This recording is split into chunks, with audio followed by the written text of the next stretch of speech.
Tonight we examine a case that once commanded national attention and then became part of British legal history.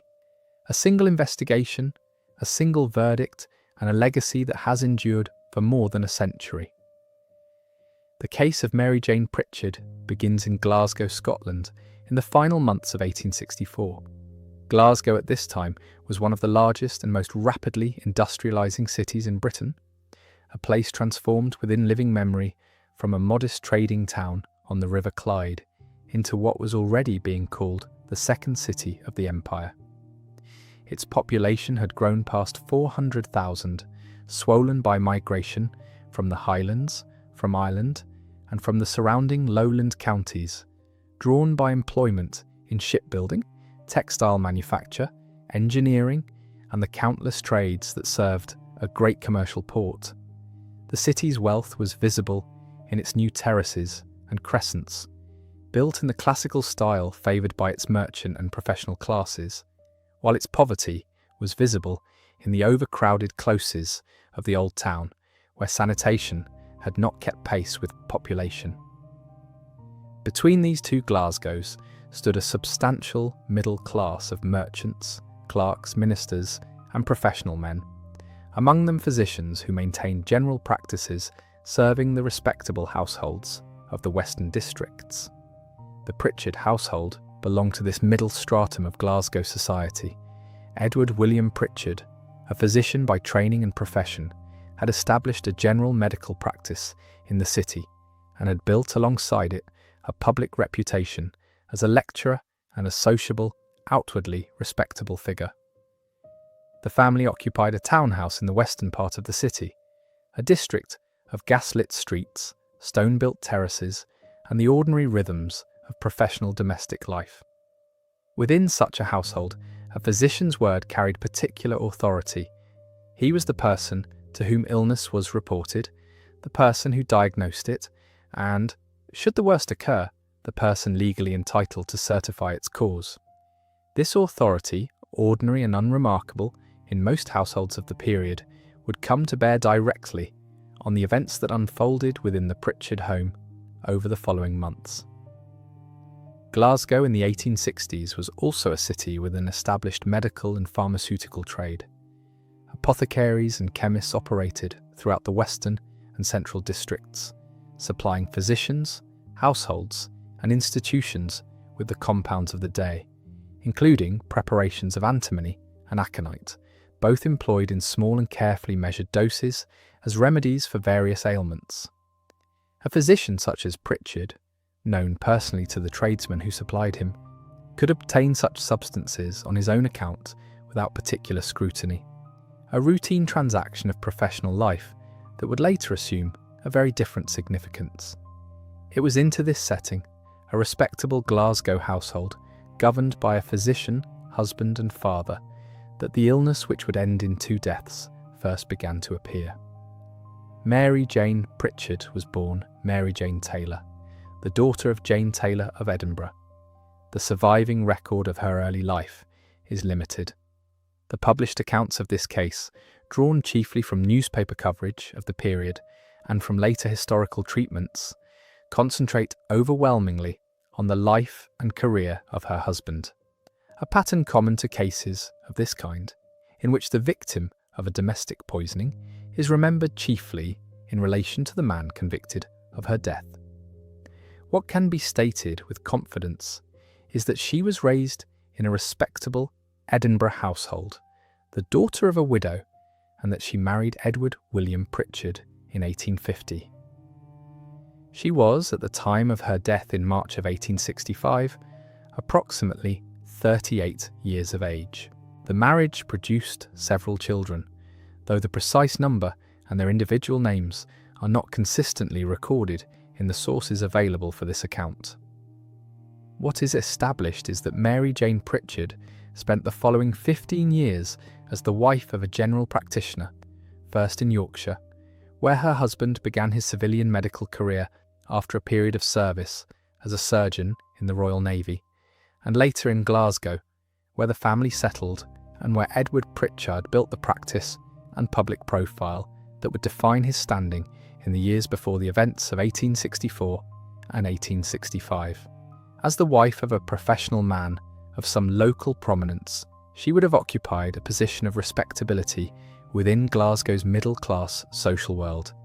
responsible for the management of a household that included domestic servants and that received, through her husband's public lecturing and Masonic connections, a measure of local social standing.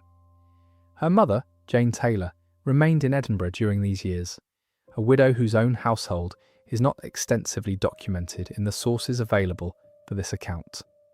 The bond between mother and daughter is evidenced chiefly by the events of early 1865, when Jane Taylor travelled from Edinburgh to Glasgow to attend her daughter during an illness that had by then persisted for some months. That journey, made in the ordinary course of maternal concern, would end in her own death within a matter of weeks. The record of Mary Jane Pritchard's life before this period is otherwise sparse, consistent with the broader pattern by which the domestic lives of Victorian women, particularly those who did not themselves achieve public distinction, were recorded only incidentally in relation to the men who surrounded them, and it is acknowledged here as a limitation of the surviving documentation rather than an absence of a life fully lived. If you find value in histories preserved this way, consider liking the video and subscribing to the channel. What follows begins in Glasgow in the closing months of 1864. By that autumn, Edward Pritchard had been established in Glasgow for several years, maintaining a general practice and cultivating, through public lecturing on subjects including his own travels, a reputation as a sociable and engaging professional man. He was a member of the Freemasons and was known in local circles as a confident and personable figure, characteristics that lent him a degree of social credibility that would later be weighed heavily against the suspicions that eventually attached to him. Some accounts of his career, largely those published after his arrest and shaped by the hostile press coverage that followed it, describe a man given to exaggeration and invention regarding his own past, including claims regarding foreign decorations and adventures that were not supported by any independent record. Such characterizations should be treated with a measure of caution, as they emerged in an atmosphere already inclined towards suspicion of him. But the underlying pattern of a man who cultivated an image considerably more distinguished than his ordinary professional life could support is consistent across the sources. It was against this background that Mary Jane Pritchard's health began to decline. From around the close of 1864, she began to suffer recurring episodes of vomiting and gastric illness, a pattern of sickness that would persist, with periods of apparent improvement followed by renewed collapse, for several months. As her husband was himself a qualified physician, it was he who attended her, and it was he who determined the course of her treatment. Testimony given later at trial would establish that Pritchard discouraged the involvement of any outside medical opinion in his wife's care, a decision that, in the ordinary circumstances of a physician tending to his own family, might have passed without particular remark, but which assumed considerable significance once the true cause of her illness became known. Members of the household, including domestic servants who observed the daily routine of meals and remedies prepared for Mary Jane Pritchard, would later provide accounts of her husband's close and largely exclusive control over what she ate and drank during this period. The pattern of illness that afflicted Mary Jane Pritchard through the winter months of 1864 and into early 1865 was consistent with a chronic gastric complaint, the kind of recurring digestive disorder not uncommon among Victorian households and readily explained at the time by reference to any number of ordinary ailments. This very ordinariness was what allowed the illness to proceed for so long without provoking outside suspicion. A repeated cycle of vomiting and apparent recovery, attended throughout by a husband who was himself a physician of standing, presented nothing to a household or a wider circle of acquaintance that would have suggested a deliberate and sustained act being carried out within the home. It was a slow deterioration rather than a sudden collapse, and it was this gradual character that permitted it to continue unchecked for a period of months. In February of 1865, Jane Taylor travelled from her home in Edinburgh to Glasgow in order to attend to her daughter during what had by then become a prolonged and troubling illness. Her arrival brought a second adult into the household's daily routine of meals and care, and it was not long after her arrival that she too began to exhibit symptoms of the same gastric distress that had afflicted her daughter. Jane Taylor's decline proceeded more rapidly than her daughter's had. Within a matter of weeks of her arrival in Glasgow, her condition worsened considerably, and on the 25th of February, 1865, she died in the Pritchard household, at an age recorded variously across surviving sources as around 70 years. Edward Pritchard, in his capacity as a qualified physician and as the head of the household in which she died, certified the cause of her death himself, recording it as paralysis and apoplexy, a certification that would later be shown to have concealed the true circumstances of her death entirely. The household, in the weeks following Jane Taylor's death, continued under the shadow of Mary Jane Pritchard's own unresolved illness. She had not accompanied her mother in death, but neither had she recovered from the gastric complaint that had by then persisted for several months. The loss of her mother, who had travelled to Glasgow expressly to nurse her, appears in the surviving record as a further burden upon a household already strained by prolonged illness, though the sources available for this account do not preserve any direct testimony regarding Mary Jane Pritchard's own state of mind during this period.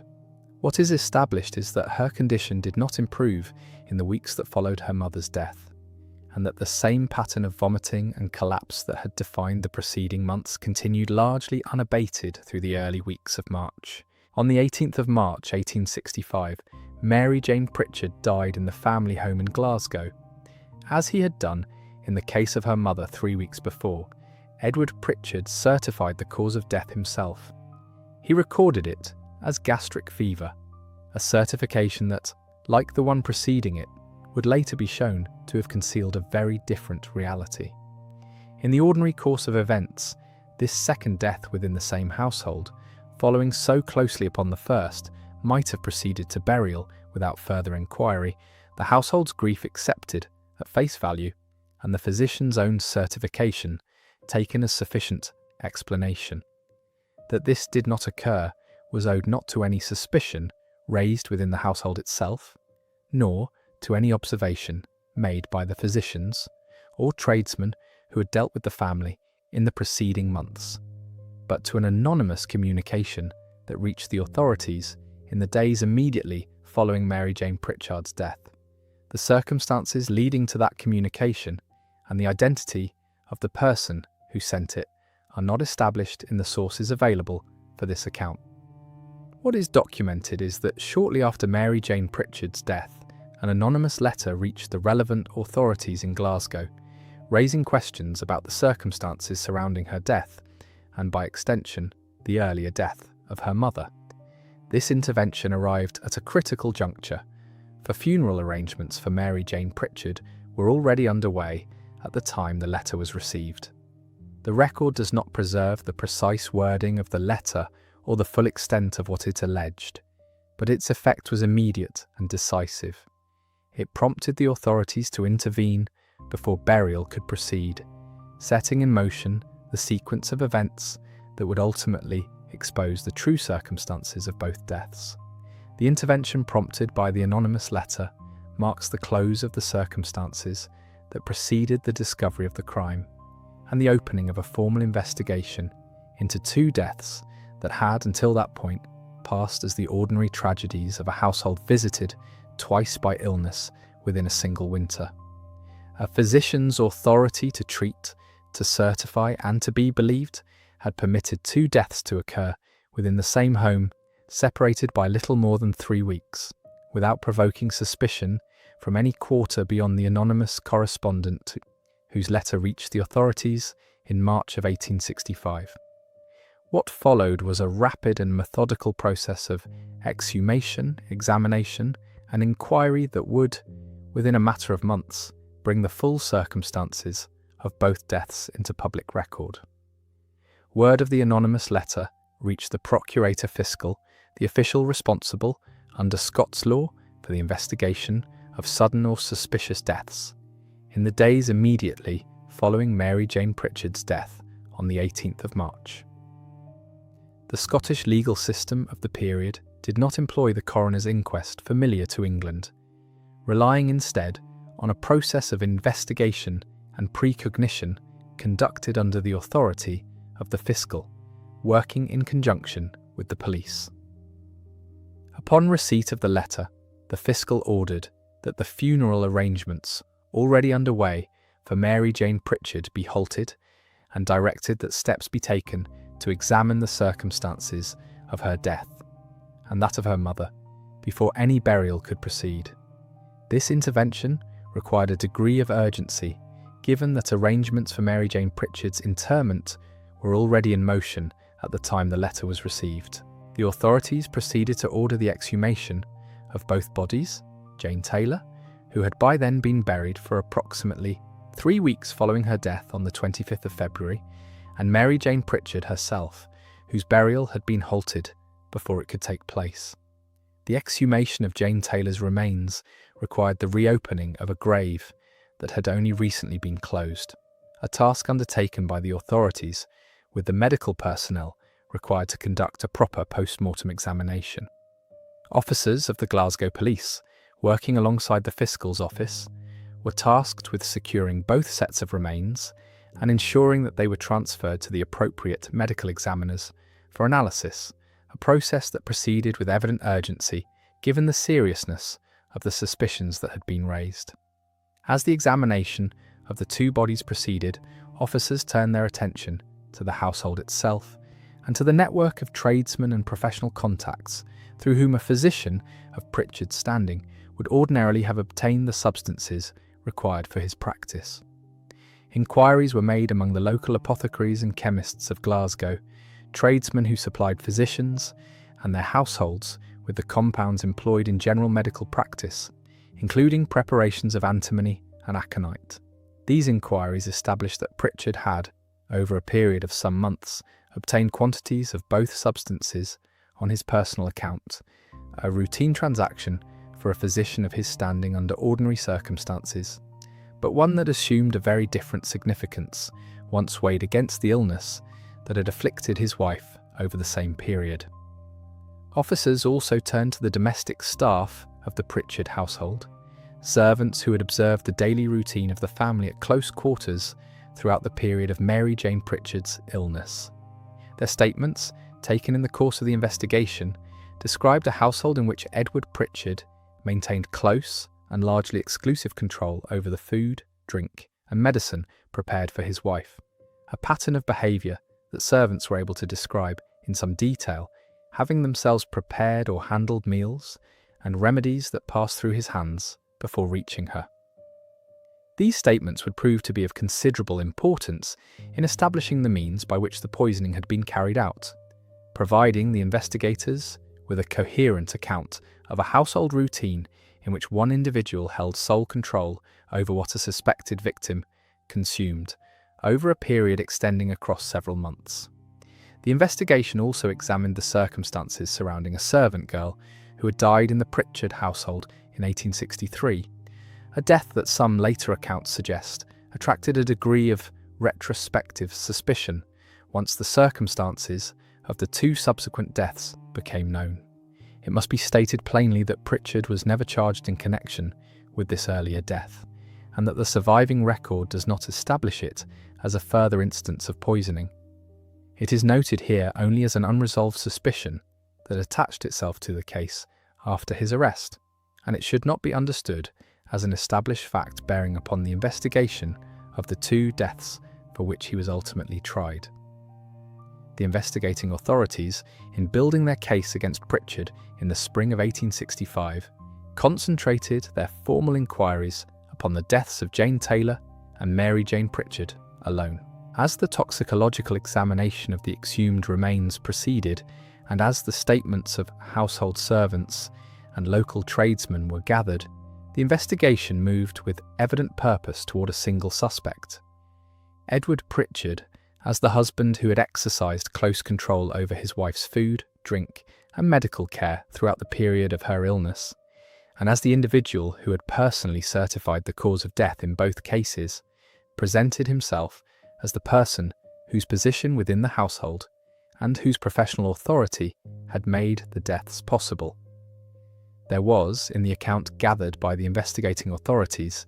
no other individual within the household or its circle of acquaintance whose position would have permitted the sustained administration of poison over so extended a period, nor any alternative explanation consistent with the toxicological findings that were by then emerging from the examination of the two bodies. In the days following the exhumations and before the case proceeded to formal committal, Edward Pritchard was arrested in Glasgow. The arrest followed directly from the mounting weight of evidence gathered in the preceding days, evidence that combined the physical findings from the exhumed remains with the testimony of household servants and the records of local apothecaries regarding his purchases of antimony and aconite. His arrest marked the formal transition of the case from an investigation into a matter proceeding toward criminal prosecution,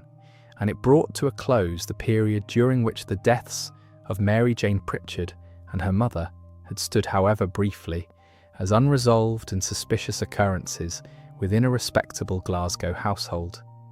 The investigation conducted in the weeks following the receipt of the anonymous letter had,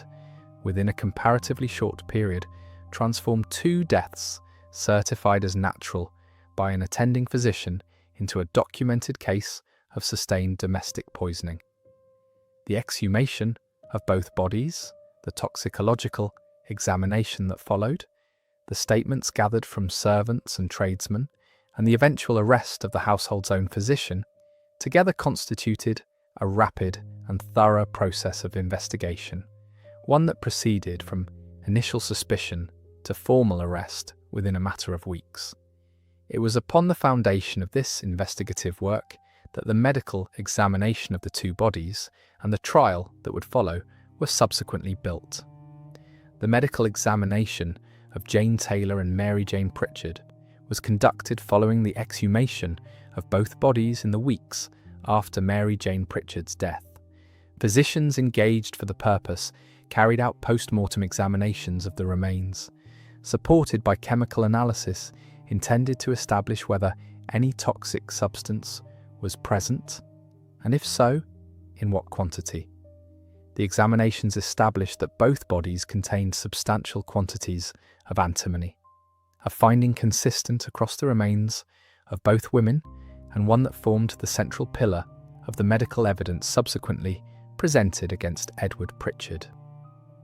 Aconite, a substance considerably more difficult to detect through chemical analysis of exhumed remains, featured less prominently in the physical findings and was instead addressed chiefly through the testimony concerning its administration during the period of illness that preceded both deaths. The examining physicians were able to state, on the basis of the antimony recovered from both bodies, that the substance had been present in quantities inconsistent with any therapeutic or accidental exposure, and consistent instead with sustained administration over a period of weeks or months. This finding aligned closely with the pattern of illness that had been observed and described by household servants and by Mary Jane Pritchard's own family throughout the preceding winter, a pattern of recurring vomiting and gastric collapse that had, at the time, been attributed to natural illness, but that was now understood to reflect the gradual and repeated administration of a toxic substance. The medical findings, taken together with the household testimony already gathered by the investigating authorities, provided a coherent account of two deaths brought about not by any single fatal dose, but by a prolonged campaign of poisoning carried out over an extended period. Central to the medical findings, and to the case built upon them, was the fact that Edward Pritchard had himself certified the cause of death in both instances, recording Jane Taylor's death as due to paralysis and apoplexy, and his wife's death as due to gastric fever. Both certifications were shown, in light of the exhumation findings, to have concealed the true cause of death entirely. This aspect of the case was regarded as particularly significant, for it demonstrated that the very professional authority that had permitted Pritchard to treat his wife without outside medical interference had also permitted him to conceal, through his own signature, the true circumstances of two deaths that he had himself caused. The medical examination therefore served not only to establish the cause of death in each case, but to expose the mechanism by which a physician standing within his own household had been used to obscure a sustained act of poisoning from any outside scrutiny. The findings of the medical examination, once complete, provided the essential evidentiary foundation upon which the prosecution's case against Edward Pritchard would be constructed. The presence of antimony in substantial quantities in both bodies, the pattern of illness recorded by witnesses over the preceding months, and the falsified certifications entered by Pritchard himself, together established, to the satisfaction of the investigating authorities, that both deaths had resulted from deliberate and sustained poisoning rather than natural causes. It was upon this foundation that the case proceeded toward trial, carried forward not through the coroner's inquest of English procedure, but through the Scottish process of precognition, in which statements were gathered from witnesses under the authority of the Crown in preparation for prosecution. Under Scots criminal procedure, the case against Edward Pritchard did not proceed through a coroner's inquest of the kind familiar to English practice,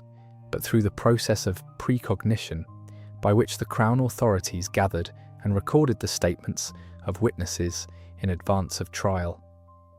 This process encompassed the household servants who had observed the daily routine of meals and medicine within the Pritchard home,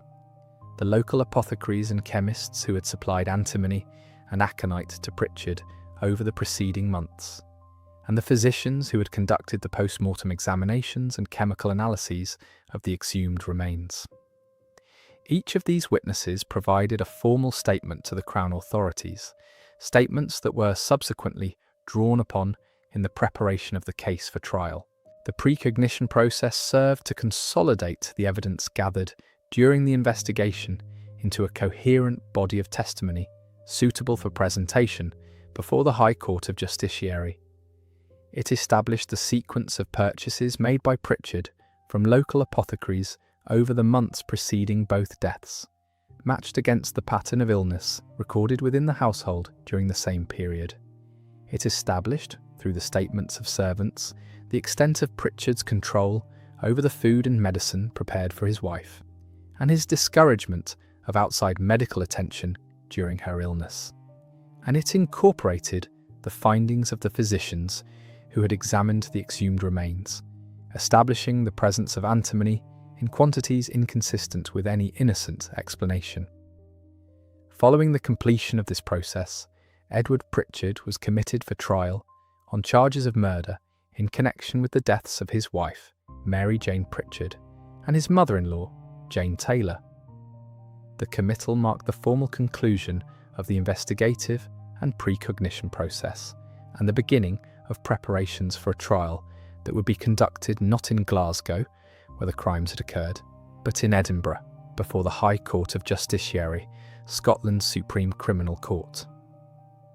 The decision to hold the trial in Edinburgh rather than Glasgow reflected the scheduling of the court circuit sittings at the time. The Glasgow Autumn Circuit having already concluded by the point at which the case was ready to proceed to trial. The precognition process, in gathering and formalising the testimony of servants, tradesmen, and medical examiners, had by this stage produced a body of evidence sufficient to support a capital charge against a man who, until his arrest, had held a position of respect and professional standing within Glasgow society. The transition from investigation to committal and from committal to trial proceeded within the framework of Scottish criminal procedure, a process distinct in its particulars from the English system but directed toward the same end. The presentation before a court of the evidence gathered in the weeks following the anonymous letter that had first raised suspicion regarding the deaths of Mary Jane Pritchard and her mother. The trial of Edward William Pritchard opened before the High Court of Justiciary, sitting in Edinburgh on the 3rd of July 1865 and continued for 5 days. The court was presided over by the Lord Justice Clerk, the senior judge of Scotland's Criminal Court in the absence of the Lord Justice General. Pritchard faced 2 charges of murder, one in connection with the death of his wife, Mary Jane Pritchard, and one in connection with the death of his mother-in-law, Jane Taylor. He entered a plea of not guilty to both charges, and the trial proceeded before a jury drawn to hear evidence that had, by this point, been gathered and refined over several months of investigation and precognition. The prosecution's case rested upon 3 principal categories of evidence. The first was the toxicological findings from the examination of the 2 exhumed bodies, establishing the presence of antimony in quantities inconsistent with any therapeutic or accidental explanation. The second was the testimony of local apothecaries and chemists who had supplied Pritchard with antimony and aconite over the months preceding both deaths, purchases made on his personal account in the ordinary course of his practice, but which, set against the pattern and timing of the 2 illnesses, assumed a clear and damning significance. The third was the testimony of household servants, who described in detail the routine by which Pritchard had maintained close and largely exclusive control over the food, drink, and medicine prepared for his wife throughout the period of her illness, and his consistent discouragement of any outside medical opinion being brought to her case. To this body of evidence was added the matter of the 2 death certificates, both completed by Pritchard's own hand, recording causes of death, paralysis, and apoplexy in the case of Jane Taylor, and gastric fever in the case of Mary Jane Pritchard, that the medical examination had since shown to be false. The prosecution presented these certifications as clear evidence of deliberate concealment, arguing that a physician who had himself administered poison to 2 members of his household had then used his professional authority to obscure the true cause of their deaths from any outside scrutiny.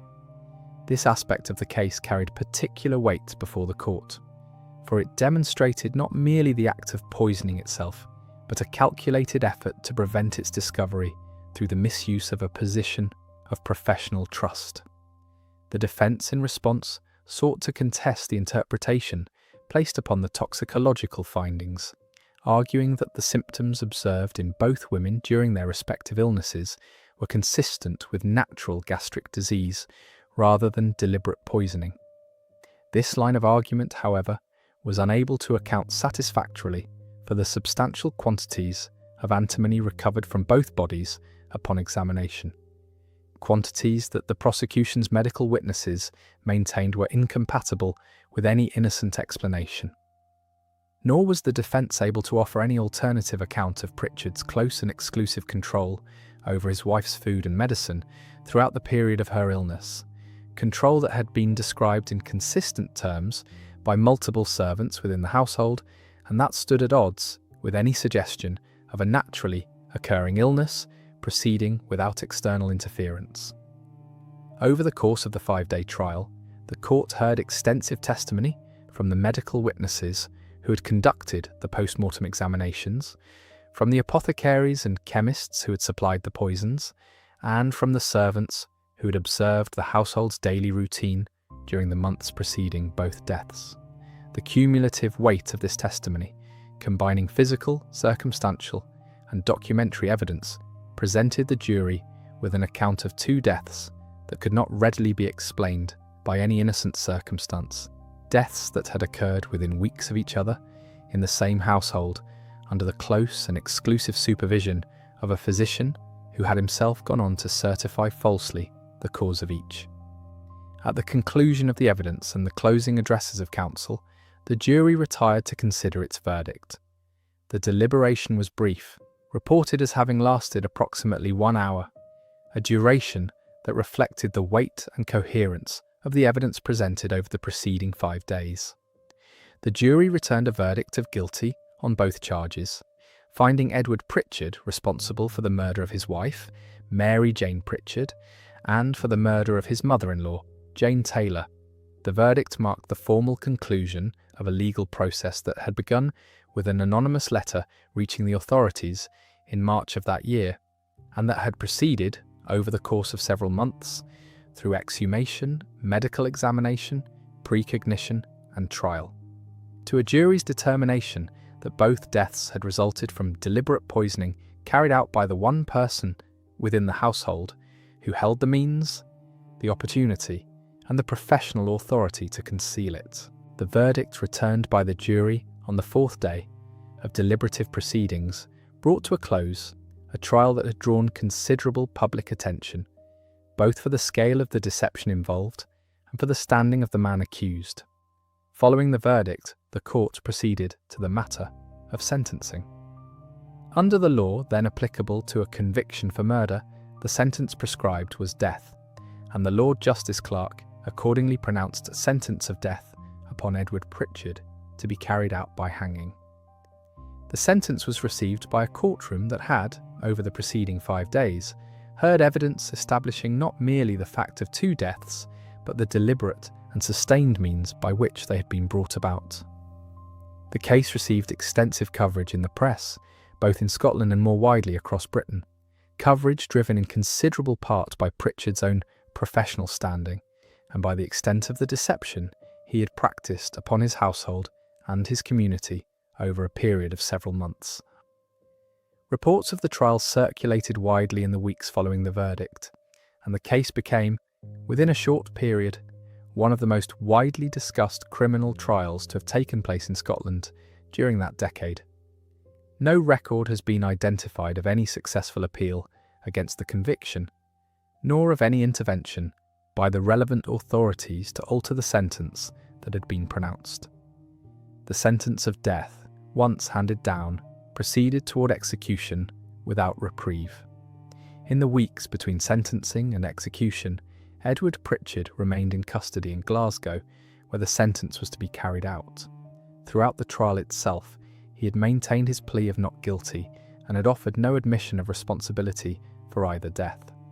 It was only in the final days before his execution that a change in this position is recorded, a matter addressed more fully in the account of his execution that follows. The period following sentencing was one in which the case, already the subject of extensive newspaper coverage, continued to attract public attention, both in anticipation of the execution itself and in continued discussion of the trial's evidence and its implications for the standing of the medical profession within Victorian domestic life. The sentence of death handed down by the High Court of Justiciary brought to formal conclusion the legal proceedings against Edward Pritchard, establishing through the verdict of a jury and the judgment of the court that he was responsible for the deliberate poisoning of his wife and his mother-in-law over a period of several months in the winter and early spring of 1864 and 1865. What remained was the carrying out of the sentence itself, an event that would take place before one of the largest public gatherings recorded in the city's history, and that would mark a significant closing point in the history of public execution in Scotland. Edward Pritchard was hanged on the 28th of July 1865 on a scaffold erected outside Glasgow's South Prison on Glasgow Green. The execution was conducted in public, in accordance with the practice still in use at that time, and it drew a crowd whose exact size cannot be established with certainty from the surviving accounts. Estimates recorded in various sources range considerably, from figures in the tens of thousands to numbers approaching 100,000, and the true figure is likely to have fallen somewhere within that broad range. An immense crowd by any measure, filling the open ground of Glasgow Green and the surrounding streets in order to witness the execution of a man whose case had, over the preceding months, become one of the most widely discussed in the country. In the days immediately preceding his execution, Edward Pritchard is recorded as having made a confession, delivered to the prison chaplain who attended him in his final days. This confession came only at the very end of the process, following a trial in which he had maintained his innocence throughout, and had offered no admission of guilt to either charge. The content of his final confession, as recorded by those who attended him, acknowledged responsibility for the deaths for which he had been convicted, bringing to a close, in his own words, a case that the evidence presented at trial had already established beyond the satisfaction of the jury that heard it. The execution of Edward Pritchard on Glasgow Green on the 28th of July 1865 holds a particular significance in the history of Scottish criminal justice, for it is widely recorded as the last public execution to take place in Glasgow, and is cited more broadly as the last public execution carried out in Scotland. Within a small number of years, public executions across Britain were brought to an end entirely by the Capital Punishment Amendment Act of 1868, which required that subsequent executions be carried out within prison walls rather than before public assembly. The case of Edward Pritchard therefore stands at the very close of an era in the administration of capital punishment, its execution one of the last occasions on which the people of a British city gathered in such numbers to witness the enforcement of a death sentence in the open air. The scale of the crowd that assembled to witness the execution reflected the extent to which the case had captured public attention over the preceding months, from the initial reports of the anonymous letter and the halted funeral, through the exhumations and the medical findings to the 5-day trial in Edinburgh and its resulting verdict. The gathering on Glasgow Green on that July morning represented, in its very size, the culmination of a case that had moved from the private circumstances of a Glasgow household to a matter of intense public interest, concluding in a public spectacle that marked in the same moment both the end of Edward Pritchard's life and the end of an entire method of carrying out the sentence of death in Scotland. The years that followed Edward Pritchard's execution saw the case retained within Scottish and British criminal history, not as a matter of continued legal dispute, for no serious challenge to the conviction emerged in the decades following the trial, but as a case regularly cited in connection with the history of forensic toxicology and with the particular vulnerabilities created when a position of professional trust is turned to criminal purpose. The toxicological methods employed in the examination of the exhumed remains of Mary Jane Pritchard and Jane Taylor were at the time at the forefront of the developing science of detecting poison within the human body, and the case has since been cited in historical accounts of forensic medicine as an example of the improving capacity of chemical analysis to establish the presence of antimony even in remains that had already been buried for a period of weeks. The case has also retained a place within the broader historical memory of Glasgow, where it is frequently grouped together with several other notorious Victorian-era crimes committed within the city under the modern descriptive label, sometimes applied by historians and heritage writers, referring to the concentration of well-remembered 19th century Glasgow murder cases within a relatively confined area of the city. This grouping is a matter of later historical and touristic categorization rather than any contemporary Victorian usage, and it reflects the case's continued prominence within local historical memory rather than any formal legal or investigative connection to the other cases with which it is sometimes associated. The case appears regularly in true crime compilations, historical walking tours of Glasgow, and educational material produced by archival institutions, including the National Records of Scotland, particularly in connection with anniversaries marking the end of public execution in the city. No major literary work, ballad, or theatrical production specific to this case has been identified in the sources reviewed for this account, and its cultural footprint should accordingly be understood as principally historical and archival in character, sustained through true crime writing, museum and heritage coverage, and academic interest in the history of forensic toxicology, rather than through any significant literary or dramatic adaptation. The case is remembered today chiefly through the historical record itself, the surviving accounts of the trial, the toxicological findings, and the circumstances of the execution that brought public hanging in Scotland to its close. The broader significance of the case within the social and historical context of Victorian Britain rests upon the particular authority granted to physicians within their own households during this period,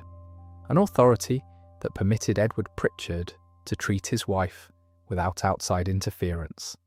to obtain the substances used to poison her and her mother through the ordinary channels of his profession, and finally to certify both deaths himself, in terms that concealed their true cause from any external scrutiny. This concentration of medical, domestic, and legal authority within a single individual, largely unchecked by any independent oversight, is a defining feature of the case, and one that later commentators have identified as central to understanding how two deaths could occur within a respectable household over a period of several months without provoking suspicion from any quarter beyond the anonymous letter that ultimately brought the matter to light. The case also stands at a particular juncture in the history of capital punishment in Britain, its execution falling within the final years before the practice of public hanging was abolished by statute. Public executions had for centuries served as a significant civic event, drawing large crowds and serving, in the reasoning of the period, both as punishment and as public deterrent. By the 1860s, however, official and public attitudes toward the practice were shifting, and the execution of Edward Pritchard on Glasgow Green, witnessed by a crowd numbering, by most accounts, into the tens of thousands, represents one of the last occasions on which this older tradition of public justice was enacted in Scotland before the law changed to require that such sentences be carried out privately, within prison walls. In the years that followed, the record of Mary Jane Pritchard's death and that of her mother, Jane Taylor, was entered into the historical record through the verdict returned by the jury in Edinburgh in July of 1865. That verdict has stood without serious challenge in the century and a half since it was returned. The execution was carried out on Glasgow Green on the 28th of July of that year, the last public execution in the city, and by most accounts, the last carried out publicly anywhere in Scotland. The case became part of the national record. It has not left. Beneath the verdict and the sentence lay a slower, more granular history of daily life inside the Pritchard household, one that the trial only partially illuminated and that deserves to be set out in fuller detail. The vehicles by which the poison reached Mary Jane Pritchard were, according to testimony gathered during the investigation, ordinary items of the sickroom diet, prepared for an invalid confined largely to her bed through the winter months. Tapioca, a starch commonly given to those suffering digestive complaints, was among the foods later identified as having been prepared and administered by her husband. Chicken offered in small portions suited to a weakened appetite was another. A third referred to in the household as egg flip, a warmed and sweetened mixture of egg and spirit intended to fortify a patient too unwell to take solid food, was prepared repeatedly during the period of her illness. And it was this preparation, in particular, that servants recalled Pritchard, insisting on making himself, declining any offer of assistance from the domestic staff who might otherwise have shared in its preparation. This insistence on personal preparation, described by more than one servant in the statements later gathered by the investigating authorities, was, at the time, attributable to nothing more sinister than a husband's devotion to an ailing wife. The kind of solicitous attention that a household might reasonably expect from a physician tending his own family. Only in retrospect, once the toxicological findings had established the presence of antimony in the remains of both women, Did this pattern of exclusive control over the sickroom diet assume its true significance? The servants who prepared meals for the rest of the household were not, in the ordinary run of the day, present at the moment the invalid's own food and drink were finished and carried to her, a gap in the household's routine narrow enough to have gone unremarked for months, and wide enough to have permitted the repeated administration of a measured dose of poison without any single witness observing the act itself. The dosing itself, as later reconstructed from the toxicological evidence and the recorded pattern of illness, was not delivered in a single overwhelming quantity, but in smaller amounts repeated over an extended period, a method consistent with the prolonged and fluctuating course of Mary Jane Pritchard's sickness. Antimony, administered in this manner, produces recurring bouts of vomiting, weakness, and gastric pain, interspersed with periods in which the patient appears to rally, a pattern that mimics, closely enough to deceive even a household accustomed to illness, the ordinary course of a chronic digestive disorder. It was precisely this resemblance to natural disease that permitted the poisoning to continue for months, without exciting alarm, either within the household itself or among the wider circle of family and acquaintance who called upon the family during the period of her decline. The arrival of Jane Taylor in Glasgow in February of 1865 introduced a second figure into this same domestic routine, one who took an active role in nursing her daughter, and who, in doing so, began to share in the meals and remedies prepared within the household. The mechanism by which she came to receive the same poison administered to her daughter is not set out in precise detail in the sources available for this account, but the toxicological findings recovered from her own remains, examined after exhumation in March, established beyond doubt that she too had ingested substantial quantities of antimony in the weeks before her death. Her presence in the household for a period of only a few weeks before her collapse indicates a more concentrated period of exposure than that experienced by her daughter over the preceding months, a circumstance consistent with the more rapid course of her final illness and her death on the 25th of February, considerably sooner after the onset of symptoms than had been the case with Mary Jane Pritchard herself. The halting of Mary Jane Pritchard's funeral arrangements, prompted by the anonymous letter received in the days following her death, deserves further attention as a moment of particular consequence within the sequence of events. Funeral preparations of the period proceeded with a degree of speed that would appear striking by later standards, burial typically following death within a matter of days, and it was into this narrow window that the anonymous communication arrived, in time to prevent the interment of a body whose true cause of death would otherwise have passed permanently unexamined, recorded only in the certificate her husband had already completed in his own hand. Had the letter arrived even a short time later, after burial had taken place, the subsequent exhumation, examination, and prosecution would have proceeded under considerably greater practical difficulty, though not, given the precedent established by cases of similar kind in the period, an insurmountable one. The narrowness of this margin between a concealed death passing permanently into the historical record as natural and a concealed death being exposed through timely intervention stands as one of the case's more striking particulars, a reminder of how much of the eventual prosecution depended upon a single, unattributed letter reaching the correct authority at the correct moment. The identity of the letter's author has never been established. Various explanations have been proposed across the secondary literature concerning the case,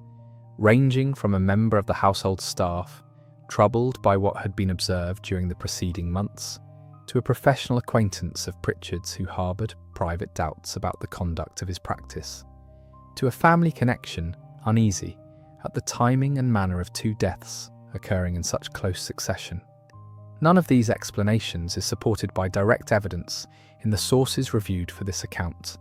and the letter's author must accordingly be regarded as one of the case's enduring uncertainties, a figure who set in motion the entire process of exhumation, examination, and prosecution, and who then disappeared entirely from the historical record, unacknowledged and unidentified in any surviving document connected to the case. The exhumation itself, when it came, required the reopening of 2 graves within a short span of days, an undertaking that would have been conducted with the particular solemnity and discretion the circumstances demanded. Given the sensitivity attached to disturbing the recently interred remains of a respectable household's own dead, Glasgow's burial grounds in this period served a rapidly growing population, and the procedures surrounding exhumation, though not without precedent in cases of suspected poisoning, remained an unusual and serious departure from the ordinary course of burial and mourning. The physicians and officials tasked with the examination would have proceeded with the understanding that the material recovered from each body represented the sole remaining physical evidence capable of confirming or dispelling the suspicions raised by the anonymous letter, placing considerable weight upon the accuracy and thoroughness of the chemical analysis that followed. Within the wider medical and legal community of Scotland, the case arrived at a moment when the science of detecting poison within human remains had advanced considerably beyond the capabilities available even a generation before. Earlier in the century, the reliable detection of antimony within a body that had already been buried for some weeks would have presented far greater difficulty, and it is worth noting that the very success of the examination conducted on Jane Taylor and Mary Jane Pritchard reflected improvements in chemical method that had, by the 1860s, made such analysis considerably more dependable than it had been in earlier decades.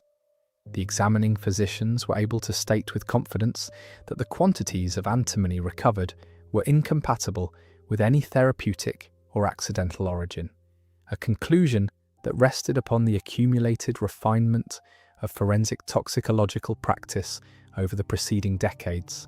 practice that this case would itself go on to be cited in later medical and historical accounts of the development of poison detection.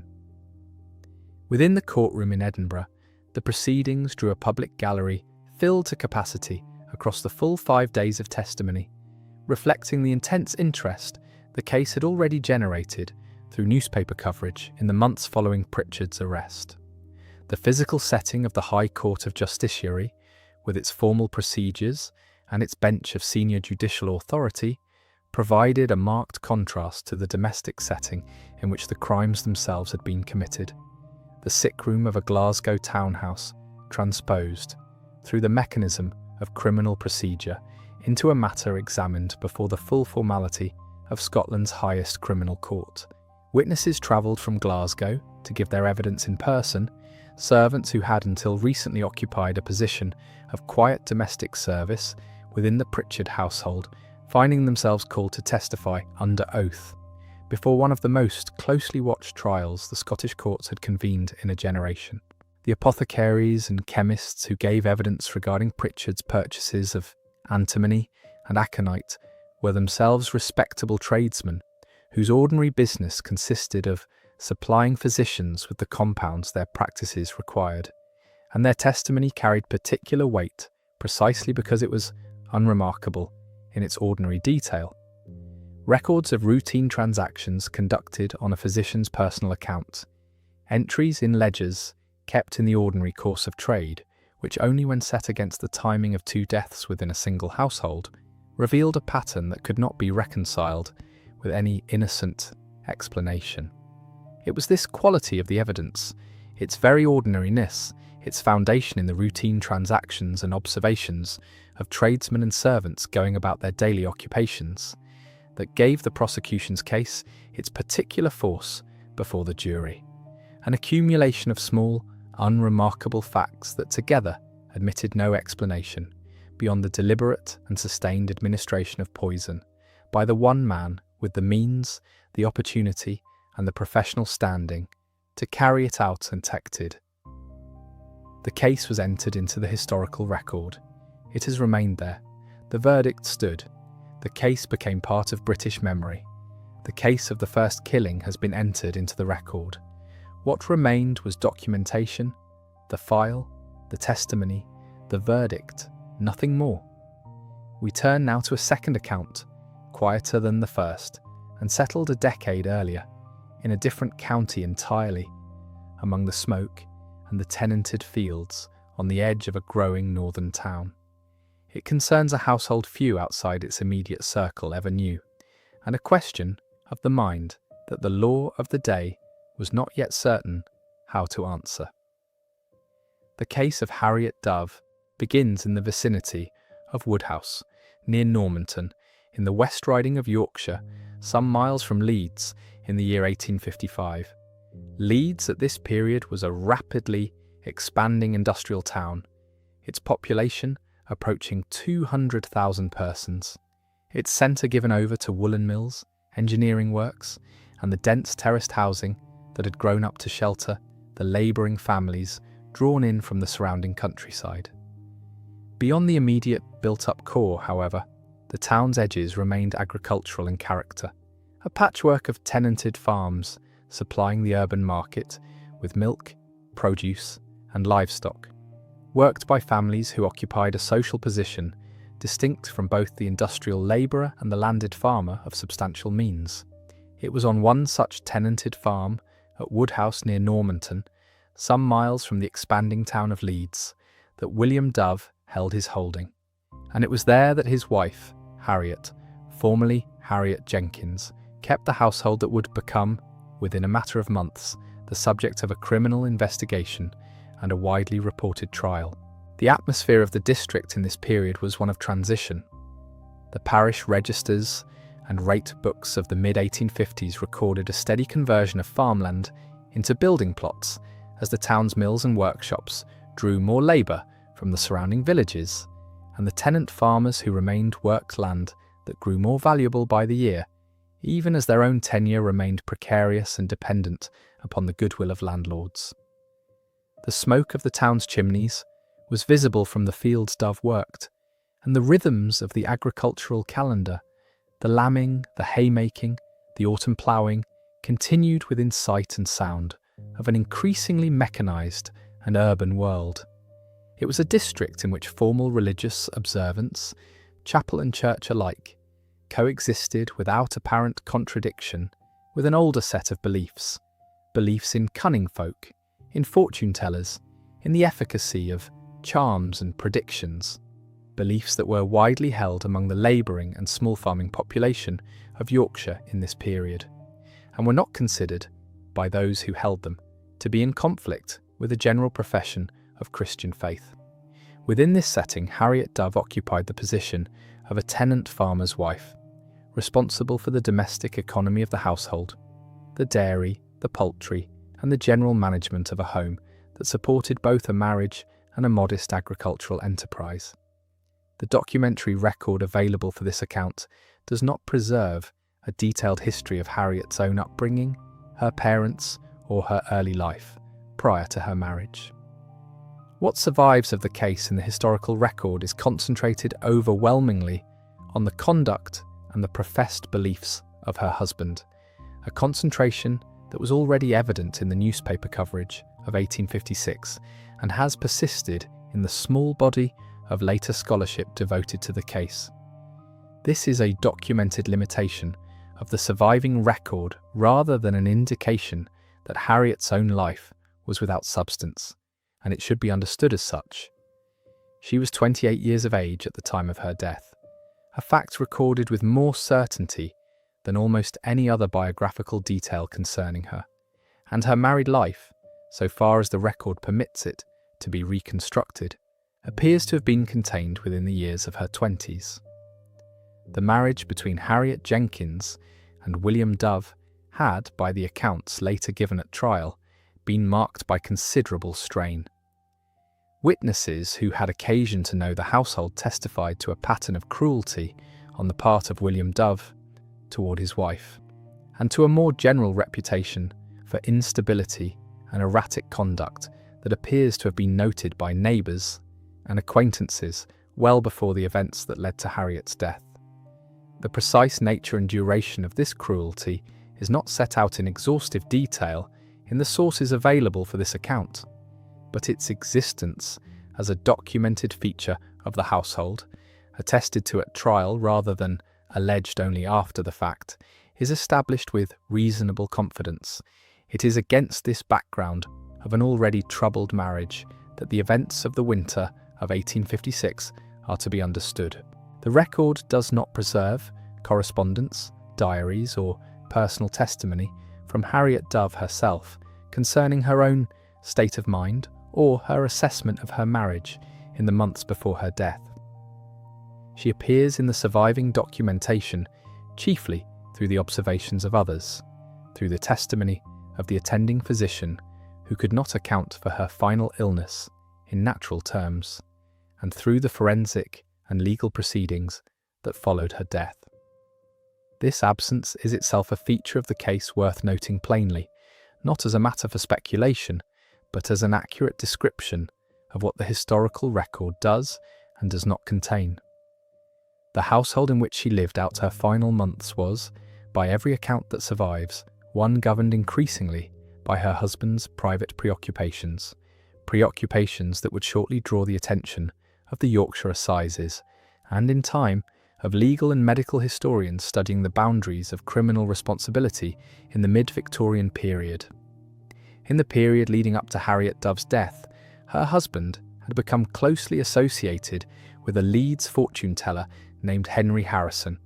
a man known locally by the name of the Wizard. Harrison practiced as what was termed in the period a cunning-man,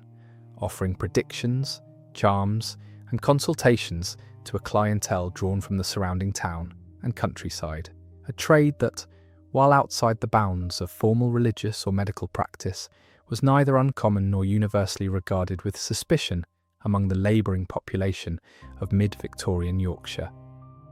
William Dove sought Harrison's services on a number of occasions, and among the predictions Harrison is recorded as having made to him was one of particular consequence, a prophecy that Dove would in time remarry, and that his future wife would be both wealthier and more attractive than Harriet. This prediction, whatever its intended meaning in the ordinary practice of fortune-telling, was later understood by those investigating Harriet's death, and by the court that tried her husband, to have exercised a considerable influence over William Dove's subsequent conduct, an influence that witnesses described him as having openly acknowledged. William Dove did not conceal his beliefs from those around him. He is documented, through multiple witness accounts later given at trial, to have spoken openly of magic, of prophecy, and of a personal pact he professed to have made with the devil,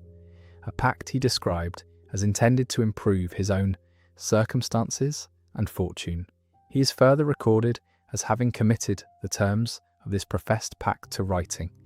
a document that itself became a subject of comment during the subsequent legal proceedings.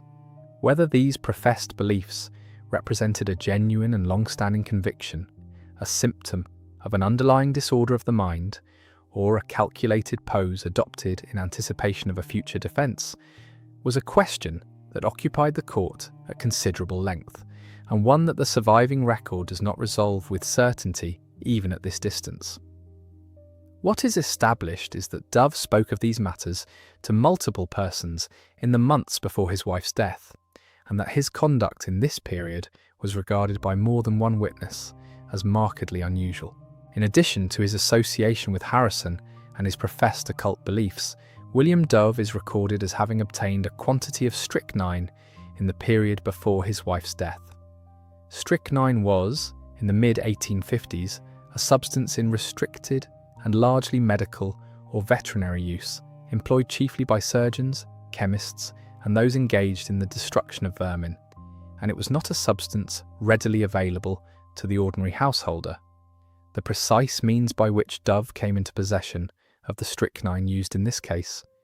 whether through some form of employment, acquaintance with a surgeon's household, or another avenue of access, is not established with certainty in the sources reviewed for this account, and should be treated as an open question rather than a settled fact. What is established with greater confidence is the substance itself, and its subsequent role in the medical and legal proceedings that followed Harriet Dove's death. The winter of 1856 was, by the surviving record, a period of declining health for Harriet Dove. She is documented as having suffered a series of violent convulsive episodes in the weeks preceding her death, episodes consistent, as later medical testimony would establish, with the effects of strychnine poisoning. Strychnine, when ingested in a fatal or near-fatal quantity, produces a characteristic set of muscular convulsions, a clinical picture well recognised by physicians of the period, and one that would come to occupy a central place in the medical testimony given at the subsequent trial. Harriet's illness, in other words, presented from an early stage in a manner that troubled those who observed it, and it did not resolve as an ordinary seasonal indisposition might have been expected to resolve. Harriet Dove died on the 1st of March 1856. The attending physician, called to the household in the course of her final illness, was unable to reconcile the symptoms he observed and the manner of her death with any natural illness known to him. This inability on the part of a qualified medical practitioner to account for a sudden and violent death in ordinary terms was not a minor or incidental detail. It was, in cases of this kind throughout the Victorian period, the point at which an ordinary domestic death became a matter for further scrutiny, and it was this scrutiny, arising directly from the physician's own professional uncertainty, that set in motion the investigation which would ultimately bring William Dove before the Yorkshire Assizes. The investigation into Harriet Dove's death was formally opened in the days following her death, prompted directly by the attending physician's inability to certify a natural cause. In cases of this nature, where a qualified medical man found himself unable to account for a death within the ordinary bounds of his professional experience, the standard course under English law and practice was for the matter to be referred onward, first to the coroner, and, where the coroner's own inquiries indicated the possibility of a criminal act, to the constabulary and the magistracy for further examination. This referral appears to have followed promptly in Harriet's case, and it opened a period of inquiry that would draw together medical testimony, the observations of neighbours and household acquaintances, and an examination of William Dove's own recent conduct and associations. Officers and officials engaged in the investigation turned their attention first to the circumstances of Harriet's final illness, taking statements from those who had attended her in her last weeks, and from members of the household who could speak to her condition and her husband's conduct during this period. It was in the course of these inquiries that William Dove's association with Henry Harrison, the Leeds fortune teller, first came to the formal attention of the investigating authorities, though it appears from the surviving accounts to have already been a matter of some local knowledge before the investigation began. Statements were taken from acquaintances who described Dove's visits to Harrison, and from persons to whom Dove had spoken of Harrison's prediction concerning a future, wealthier wife. The investigation additionally sought to establish the means by which Dove might have obtained the strychnine believed to have caused his wife's death. Inquiries of this kind, in a case involving a poison of restricted availability, necessarily extended to local surgeons, chemists, and any household or establishment in the district where such a substance might ordinarily be kept under proper control. The investigating authorities appear to have established, with reasonable confidence, that Dove had, at some point, obtained strychnine from a surgeon's supply, though the surviving record does not preserve a full account of precisely how this access was secured, a gap that should be acknowledged rather than filled with supposition. Contemporary with the investigation into Harriet Dove's death, the national press was engaged in extensive coverage of another poisoning case entirely, that of William Palmer, the Rugeley poisoner, whose trial for murder by strychnine was proceeding at almost exactly this period and commanding very considerable public attention. This coincidence of timing meant that the investigation into Harriet Dove's death and the subsequent proceedings against her husband were conducted and reported against a backdrop of heightened public and professional interest in strychnine poisoning generally, an interest that had sharpened both medical and public understanding of the substance's characteristic effects. Investigators and medical witnesses examining Harriet's case were, in a practical sense, working within a period in which strychnine poisoning had become an unusually well-scrutinized subject, and this context appears to have lent additional rigor to the toxicological examination undertaken in her case. As the investigation proceeded, William Dove's own conduct and statements became an increasingly central feature of the inquiry. Witnesses described him as having spoken with apparent openness of his belief in magic, of his dealings with Harrison, and of what he described as his own pact with the devil, statements that investigators, and subsequently the prosecution, regarded as bearing directly upon his motive and his state of mind at the time of his wife's death. The written document in which Dove had recorded the terms of his professed pact was recovered and would be produced in the course of the subsequent legal proceedings, forming a significant piece of documentary evidence bearing on the question of his mental state. The investigation drew as well upon the observations of neighbours and acquaintances who had known the Dove household over a longer period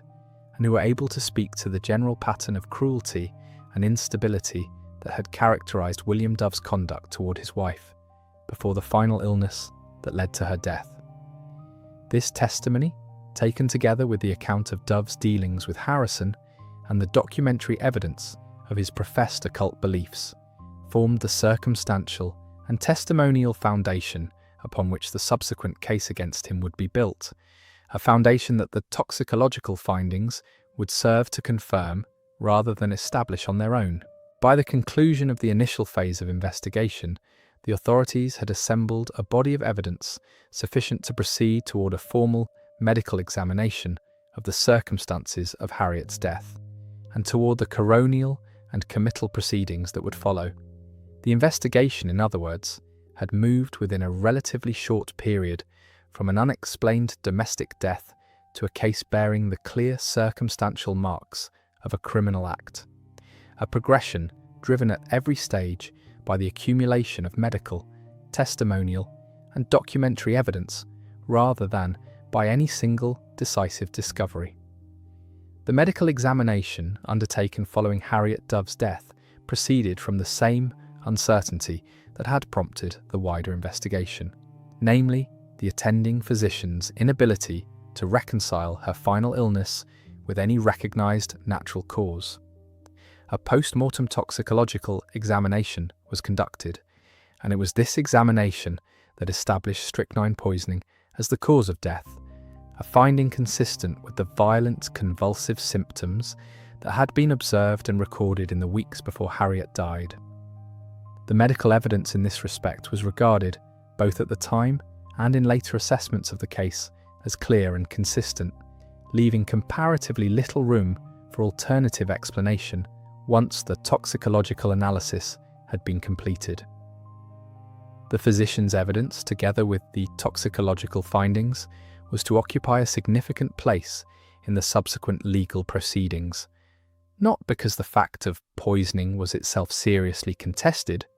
but because the medical and psychiatric evidence concerning William Dove's state of mind at the time of the poisoning would become the central point of dispute at trial.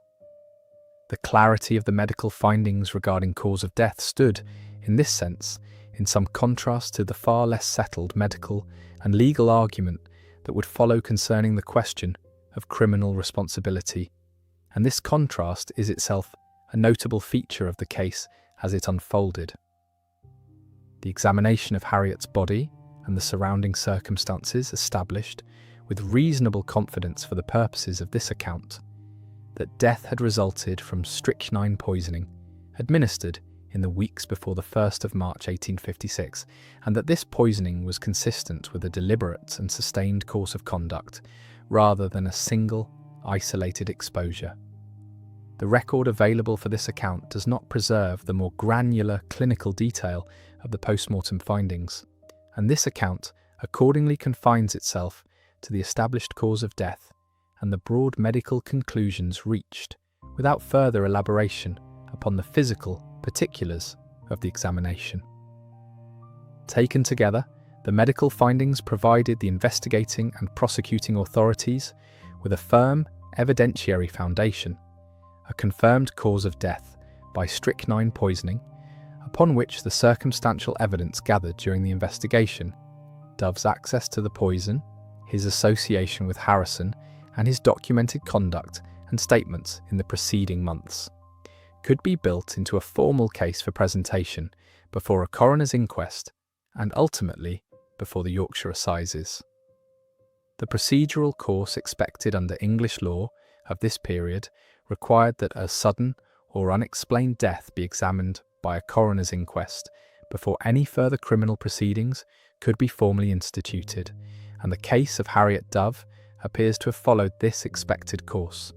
proceeding to an inquest convened before the coroner for the district in which the Dove household lay. The specific coroner presiding over these proceedings is not identified with confidence in the sources available for this account, and no attempt is made here to supply a name that cannot be verified. The inquest proceedings drew together the medical evidence establishing strychnine poisoning as the cause of death, the testimony of those who had observed Harriet's final illness,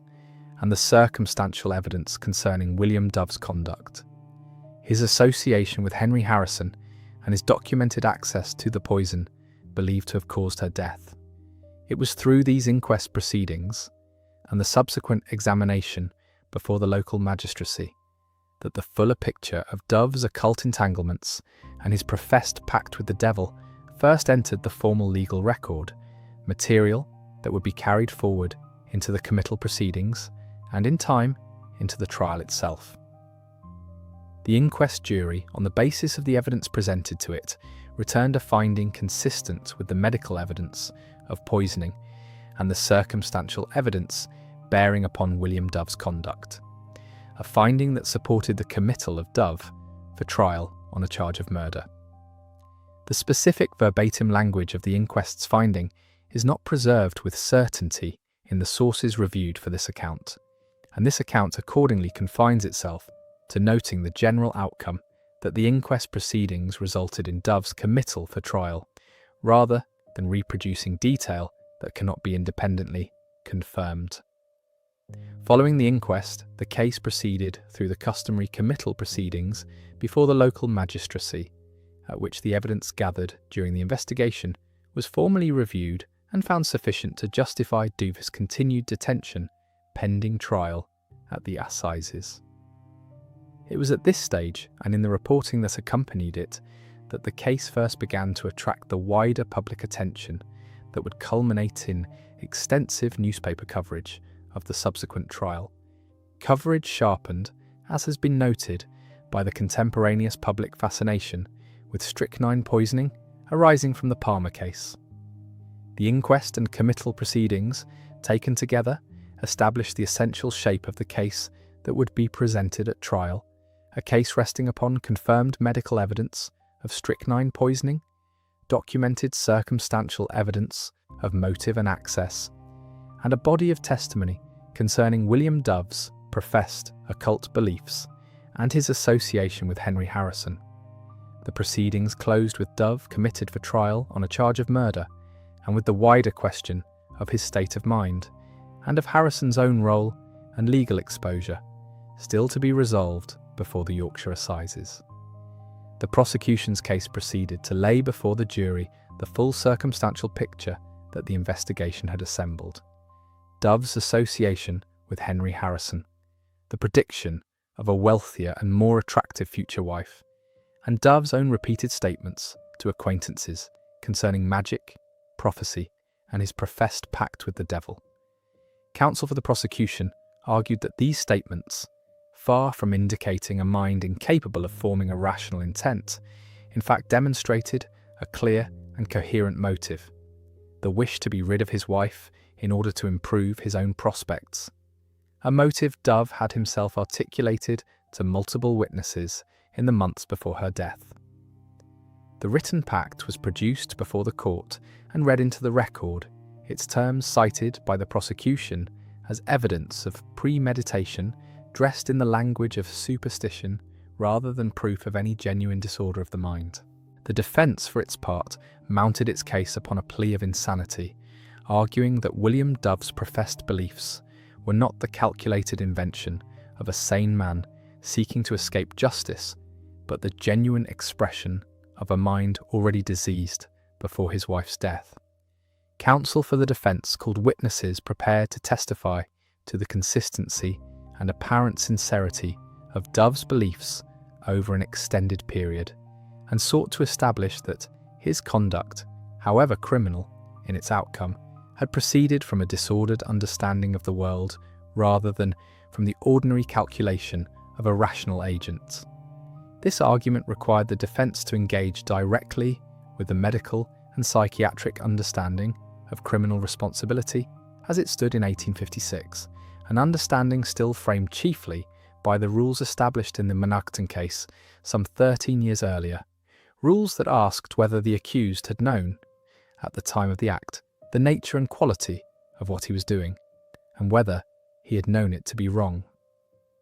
It was on this question that the trial's most extensively reported exchanges took place. Medical witnesses, called on behalf of the defence, men of some standing in the emerging field of what was then termed mental medicine, testified that Dove's professed beliefs in a diabolic pact, sustained as they appeared to have been over a period of months, and shared openly with numerous acquaintances rather than concealed, were consistent with a genuine disorder of the mind rather than deliberate fabrication. These witnesses argued that a man in full possession of his reason, contemplating a poisoning he intended to conceal, would have had every incentive to keep his beliefs and his intentions private, and that Dove's evident willingness to speak of magic and the devil to a wide circle of ordinary acquaintances told against the theory that his conduct had been coldly calculated. The prosecution, in response, called its own medical evidence and pressed the argument that a capacity to form and articulate a clear, self-interested motive, the wish for a wealthier and more attractive wife, was itself difficult to reconcile with genuine insanity as the law then defined it. Counsel for the Crown argued that Dove's occult professions, whatever their sincerity as private belief,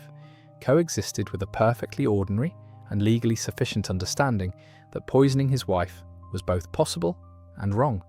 an understanding demonstrated by the careful and sustained manner in which the poison had been administered over a period of weeks rather than delivered in a single reckless act. This line of argument placed before the jury a direct contest between two schools of medical opinion, one holding that professed belief in magic and diabolic pacts could itself be symptomatic of disease, sufficient to void criminal responsibility, the other holding that such belief, however unusual, was compatible with full legal sanity, so long as the accused retained an understanding of the wrongfulness of his acts. The examination and cross-examination of the medical witnesses extended over a considerable portion of the trial, with counsel on both sides probing the witnesses' methods of assessment, the extent of their personal acquaintance with the accused, and the degree to which a diagnosis formed after the fact, from testimony and second-hand report rather than sustained clinical observation, could be relied upon by a jury asked to decide a question of life and death. This extended argument over the reliability and proper weight of expert psychiatric testimony was, in the assessment of later legal historians, the feature that lent the Dove trial its lasting significance, situating it within a broader mid-Victorian debate over how far the courts ought to defer to medical expertise on questions the law had traditionally reserved to the ordinary judgment of a jury. The prosecution's closing argument returned the jury's attention to the plain sequence of documented fact: a woman poisoned by degrees over a period of weeks, a husband with recorded access to the poison, an articulated motive tied to a specific and remembered prophecy, and a pattern of prior cruelty within the marriage that the jury had already heard described. Counsel argued that whatever latitude the law might properly extend to genuine derangement, The facts of this case described a man who had acted with method, secrecy in the act itself, if not in his stated beliefs, and a clear apprehension of the wrong he was committing. The defence's closing argument pressed the jury toward the opposite conclusion, urging that a man who spoke as openly and as consistently as Dove had done of pacts with the devil and predictions of a wealthier bride was not a man concealing a rational scheme, but one whose grasp of reality had already given way, and that the law's mercy toward the genuinely insane existed precisely to catch cases of this difficult and unusual kind. The presiding judge summed up the evidence for the jury at some length, directing their attention to the legal test of insanity as it then stood, and reminding them that the burden of establishing a defence of this kind rested with the accused, to be proved on the balance of the evidence presented rather than assumed from the unusual character of Dove's professed beliefs alone. The jury withdrew to consider its verdict following this summing up, carrying with it a body of evidence that had set the plain facts of poisoning against an unusually extensive and closely argued contest of medical opinion on the question of Dove's sanity. The jury returned after a period of deliberation with a verdict of guilty. The plea of insanity, notwithstanding the length and the evident seriousness with which it had been argued on both sides, was rejected. The verdict was reported at length in the provincial and national press, coverage that dwelt in particular on the extended medical argument the trial had produced, argument that was itself discussed and debated afterward in medical and legal periodicals concerned with the developing relationship between the courts and the emerging discipline of psychiatric medicine. The court proceeded to sentencing without delay following the return of the verdict. The presiding judge addressed William Dove directly, setting out the finding of the jury and the gravity of the crime of which he had been convicted, before pronouncing the sentence prescribed by law for murder, that he be taken from the place where he stood and hanged by the neck until he was dead. The sentence was recorded in the customary form, and Dove was removed from the courtroom to await the carrying out of the judgment against him. The rejection of the insanity plea, coming as it did after such an extensive and closely contested presentation of medical evidence on both sides, was itself treated as a matter of considerable note in the reporting that followed the trial. Correspondents who had followed the case observed that the jury's verdict amounted to a clear rejection, in this instance, of the argument that unusual or professed occult belief, however consistently held and however openly declared to others, was sufficient on its own to establish a want of criminal responsibility under the law, as it then stood. This outcome was read alongside the ongoing proceedings in the Palmer case as part of a wider public and professional reckoning, conducted across the summer of 1856 with the proper limits of medical testimony, in matters the law had long reserved to the ordinary judgment of 12 jurors. In the period between sentence and execution, William Dove remained in custody at York, where the customary provisions for a condemned prisoner were observed. Visits from a chaplain, the preparation of the prisoner for the ministrations of religion, and the ordinary procedures by which the sheriff and jail authorities made ready to carry out a capital sentence. The exact number of days that elapsed between the conclusion of the trial and the date fixed for execution is not established with precision in the sources available for this account, though the interval was consistent with the ordinary practice of the period, in which a matter of several weeks customarily separated a capital sentence from its execution to allow for any petition or appeal to be considered, and where none succeeded, for the necessary preparations to be completed. William Dove was hanged at York in August 1856, the precise day not established with sufficient confidence in the sources reviewed for this account to be stated here with certainty. Executions at York in this period were carried out at the customary site associated with the county's assize proceedings, before witnesses drawn from the jail officials,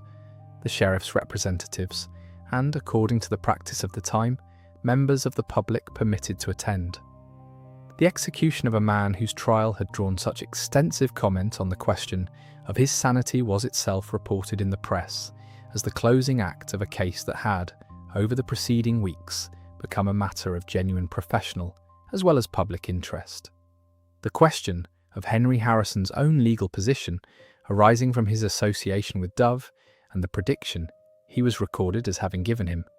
had by this point become a further and separate matter before the courts, proceedings distinct from the trial of William Dove himself and concerned with Harrison's own conduct as a fortune-teller whose predictions were alleged to bear some responsibility for the course of events. The surviving record of this account does not establish with confidence the specific charge brought against Harrison or the outcome of whatever proceedings he faced, and no attempt is made here to state a verdict or a sentence in his case beyond what can be confirmed. What is recorded with reasonable certainty is that Harrison's role in the affair did not end with the conclusion of Dove's trial, and that the case in local memory and in subsequent legal commentary came to be associated as much with the figure of the Wizard of Leeds as with Dove himself, a pairing reflected in the title later given to the principal modern academic study of the affair.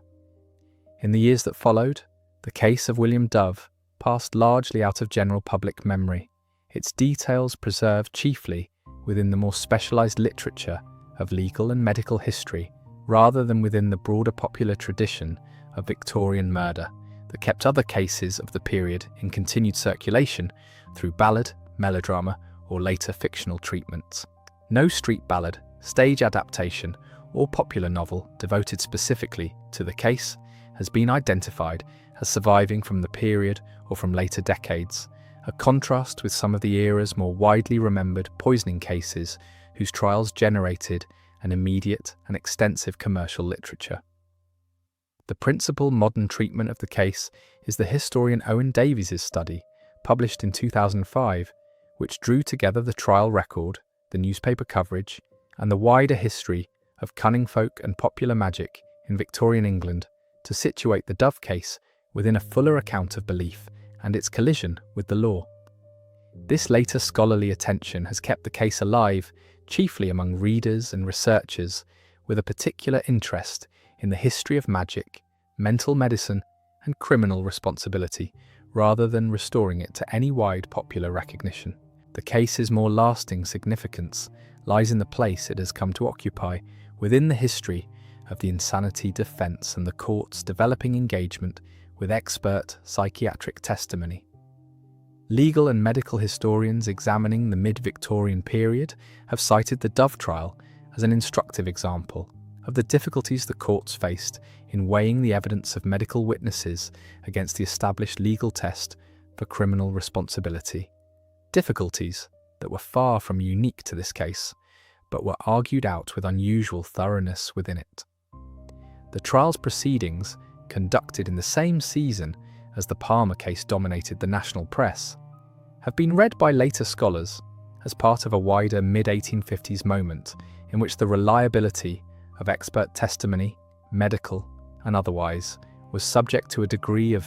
public scrutiny and professional debate that would continue to shape English criminal trials for decades afterward. The trade that Henry Harrison practiced in Leeds belonged to a long and well-established tradition of cunning folk that had operated in Yorkshire and across much of rural and semi-urban England throughout the 18th and 19th centuries, offering a range of services to a clientele who might, in the same week, attend a parish church or a Methodist chapel, and also seek out a fortune-teller's counsel on a matter of health, love, theft, or fortune. Practitioners of this kind commonly worked from private lodgings rather than any recognised public premises, receiving clients individually and by appointment, often relying upon local reputation and word of mouth to sustain a modest trade that supplemented, or in some cases, constituted, their principal livelihood. The consultations offered typically combined elements of astrology, palmistry, and the reading of cards or other physical objects, together with the practitioner's own claimed access to occult knowledge, predictions delivered with a confidence intended to reassure the client of their reliability. Fees for such consultations varied according to the practitioner's local standing and the nature of the service sought, ranging from a few pence for a simple prediction to considerably larger sums for more elaborate services, including charms said to secure a particular outcome or to counter an enemy's ill will. William Dove's visits to Harrison, according to the testimony later given at trial, were not a single or isolated consultation, but a pattern of repeated engagement over a period of time, a detail that the prosecution and defence alike treated as significant, though for opposing reasons.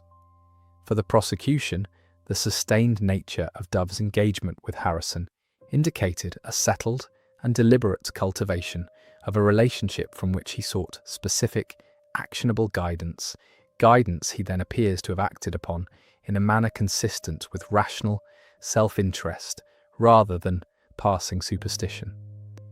For the defence, the same pattern of repeated visits was presented as evidence of a mind increasingly absorbed by and dependent upon occult belief, a dependency that deepened over months rather than arising as a sudden or convenient invention in the aftermath of his wife's death. Both readings of the same documented facts were placed before the jury, and the difficulty of choosing between them was itself part of what made the case a matter of such extended argument. The prediction that Harrison is recorded as having given Dove that he would in time marry a wife, both wealthier and more attractive than Harriet, was not in the context of the cunning folk tradition from which it arose, an unusual form of consultation. Predictions concerning marriage, fortune, and the future course of a client's domestic life were among the most commonly sought services offered by practitioners of this kind throughout the period, and there is nothing in the surviving record to suggest that Harrison intended his prediction to be understood as an instruction or an incitement to any particular course of conduct. It was Dove's own subsequent conduct and his own account of the weight he placed upon Harrison's words that transformed an otherwise unremarkable fortune-teller's prediction into a piece of evidence bearing directly upon a charge of murder, a transformation that the trial itself had to work through in some detail, given that no precedent of quite this kind appears to have been argued before an English court in the years immediately preceding. The substance that caused Harriet Dove's death, strychnine, had entered more general medical and public awareness over the preceding decades, as its properties as both a medicinal agent and a poison became more widely understood. It was employed in carefully measured and controlled doses by physicians for a limited number of therapeutic purposes, and more commonly by those engaged in the destruction of vermin, for which its extreme toxicity in small quantities made it particularly effective. Its availability, however, was in principle restricted by the pharmacy and poison regulations that had begun to develop over the middle decades of the century, regulations that required the sale of such substances to be recorded and, in many cases, restricted to purchasers known to the seller or able to provide some account of their intended use. The apparent ease with which William Dove nonetheless obtained a quantity sufficient to cause his wife's death over a period of weeks was itself a matter of comment in the press coverage of the case, coverage that linked the Dove trial to a wider public conversation, sharpened considerably by the Palmer case proceeding at the same time, about whether the existing controls on the sale and possession of poisons of this kind were adequate to the protection of the public. The Palmer trial, then unfolding at the Central Criminal Court in London and drawing a volume of national press coverage rarely matched by any criminal proceeding of the preceding decades, concerned the death of a friend, an associate of William Palmer, under circumstances that inquest and subsequent trial proceedings determined to be strychnine poisoning, carried out, the prosecution in that case argued, for reasons of financial gain. The trial had generated extensive medical testimony on the detection and effects of strychnine, testimony that inevitably informed the expectations of physicians, lawyers, and the reading public alike as the Dove case came before the Yorkshire Assizes only weeks later. Newspaper correspondents covering the Dove trial made explicit reference in several of the reports that survive, to the Palmer proceedings, drawing a direct comparison between the two cases as evidence of what one provincial paper termed the present unhappy prevalence of poisoning as a mode of domestic murder, a phrase that captured something of the anxious public mood surrounding the availability and detection of poisons in the middle years of the 1850s. Within the courtroom at York, the physical setting in which the Dove trial proceeded was itself a matter the surviving newspaper accounts took some care to describe, noting the considerable public attendance the case drew, attendance that filled the available public gallery and required additional arrangements to accommodate correspondence from papers as far afield as London. The assize courtroom at York, a substantial and formal setting befitting the seat of criminal justice for the entire county, provided a stage on which the extended medical argument over Dove's sanity could be conducted with a degree of gravity and public visibility considerably beyond what a case of this kind might have received in an ordinary quarter session setting. The presence of correspondence from beyond the immediate district ensured that the trial's arguments, once concluded, would circulate well beyond Yorkshire itself, contributing to the case's subsequent standing within the legal and medical literature on criminal responsibility. The medical witnesses called on behalf of the defence represented, in the composition of their testimony, an early and still developing branch of medical practice concerned specifically with disorders of the mind, practitioners who in this period were commonly termed alienists, a term reflecting the era's understanding of insanity as a form of alienation from one's own rational faculties. The alienist witnesses called in Dove's defence based their assessment of his mental state upon reported conversations, the written pact produced in evidence, and the accounts given by acquaintances of his conduct and demeanour over an extended period, rather than upon any sustained course of direct clinical observation of the kind that later psychiatric practice would come to regard as a minimum standard for such an assessment. This method of assessment, common to the period but already subject to challenge from more sceptical medical and legal quarters, was itself probed at length by prosecuting counsel, who pressed the alienist witnesses on how confidently a diagnosis of insanity could be reached without the more extended and structured observation that an asylum setting might have provided. The prosecution's own medical witnesses, for their part, drew a distinction between what they termed moral or religious eccentricity, however pronounced, and the more fundamental derangement of the reasoning faculties that the law required before a defence of insanity could properly succeed. These witnesses argued that a man capable of conceiving a clear and specific personal advantage, a wealthier and more attractive wife, and capable of pursuing that advantage through a sustained and concealed course of poisoning extending over a period of weeks, had demonstrated by his own conduct a reasoning capacity entirely inconsistent with the kind of profound derangement the insanity defence was intended to address. This argument, resting as it did upon inference from conduct rather than upon any direct clinical assessment of Dove's mind, mirrored in its structure the very objection the defence had raised against the prosecution's own reliance upon circumstantial reasoning, a symmetry that several of the surviving newspaper accounts of the trial explicitly remarked upon. The jury before whom this extended medical contest was conducted consisted, as was customary for cases tried at the Yorkshire Assizes in this period, of 12 men drawn from the county's propertied classes, farmers, tradesmen, and others meeting the property qualifications then required of jury service, men whose own familiarity with the practical world of tenant farming, and quite possibly with the more informal world of local fortune-tellers and cunning folk, may be presumed to have informed their reception of the evidence in ways the surviving record cannot fully recover. The presiding judge's direction to this jury, emphasising that the burden of establishing insanity rested with the defence, rather than requiring the prosecution to disprove it, reflected the settled legal position of the period, a position that placed a considerable practical burden upon any defendant seeking to escape the ordinary consequences of a proven act of homicide through an appeal to disordered reason. The tenanted farm on which William and Harriet Dove had kept their household occupied a position common to many hundreds of similar holdings scattered across the West. Riding in this period, farms typically of modest acreage, held under annual or short-term agreements from a landlord whose principal income derived from the town's expanding rents rather than from agriculture itself. A tenant farmer of this class in the mid-1850s might expect to keep a small dairy herd, a flock of poultry, and a limited acreage under crop,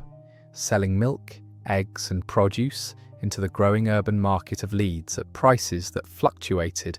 with the town's own expanding population and its shifting patterns of demand. The margins available to such a household were narrow, and the tenure itself precarious, subject to renewal at the landlord's discretion, and vulnerable to the steady conversion of agricultural land into building plots that characterised the district throughout this decade. A household of this kind depended for its stability upon the steady and cooperative labour of both husband and wife, the one managing the fields and livestock, the other the dairy, the poultry, and the domestic economy upon which the family's modest income in no small part depended, a mutual dependency that gave a particular and immediate practical weight to the breakdown of the marriage that the trial's witnesses had described. In the weeks and months following the conclusion of the trial and the carrying out of the sentence against William Dove, the case continued to be discussed in the pages of medical and legal periodicals concerned with the developing understanding of criminal insanity, publications whose readership extended well beyond the practicing bar and the medical profession narrowly considered into the wider circle of educated opinion that took a continuing interest in questions of law reform and the proper administration of justice. Correspondence and commentary of this kind, appearing through the remainder of 1856 and into the following year, returned repeatedly to the central difficulty the Dove trial had exposed, namely the absence of any settled or widely agreed method by which a court, guided only by the Manhattan rules and the necessarily limited and retrospective observations of medical witnesses, might reliably distinguish between a genuine derangement of the reasoning faculties and a course of conduct that merely appeared irrational to observers unfamiliar with the particular beliefs involved. Some contributors to this debate argued that the Dove case demonstrated the need for a more structured and clinically grounded standard of psychiatric evidence before English courts, a standard nearer to what continental jurisdictions were beginning to develop, while others maintained that the jury's verdict in Dove's case had been entirely correct, and that any relaxation of the existing legal test risked opening the insanity defence to exploitation by any defendant willing to profess an unusual belief convincingly enough. This unresolved exchange of professional opinion, carried on in print over the months following the trial, was itself part of what later legal historians would point to in citing the Dove case as a genuine staging post in the gradual and uneven development of English law's relationship with psychiatric expertise, a development that would continue through further contested cases for decades after William Dove himself had been carried to the scaffold at York. The verdict was entered, the sentence was served, the case closed in 1856, the record remained. That is where the record of the second case ends. The record of the two cases already examined closed as each had closed in its own time, with its own verdict, its own silence. There remains a third account, drawn from a different decade and a different corner of England, from a fashionable seaside town rather than an industrial city, and from a household in which medical authority operated on both sides of the sickbed and the inquest table alike. It, too, turns upon a question that no court in its own time was permitted to answer. The case of Ellen Vivian Warder begins in Brighton, Sussex, in the summer of 1866. Brighton, by that year, had grown from a modest fishing town into one of the most fashionable resorts in England, a place of wide terraces, ornamental squares, and a seafront lined with hotels and lodging houses built to accommodate the seasonal influx of visitors drawn by sea air and the town's reputation for health and recreation. The town's population, by the middle of the century, numbered in the tens of thousands, swelled further during the summer months by a steady traffic of travellers arriving by rail from London, a journey that had been reduced to little more than an hour by the completion of the London and Brighton line some decades earlier.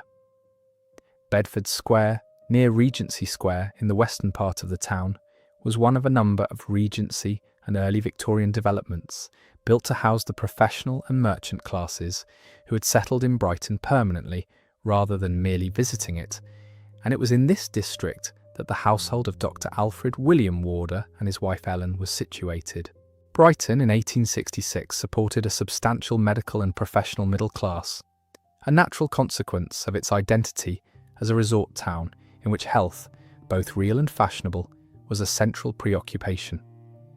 Physicians in such a town occupied a position of particular civic standing, attending not only the residents of the town itself, but a constant stream of visitors who arrived seeking treatment or recuperation.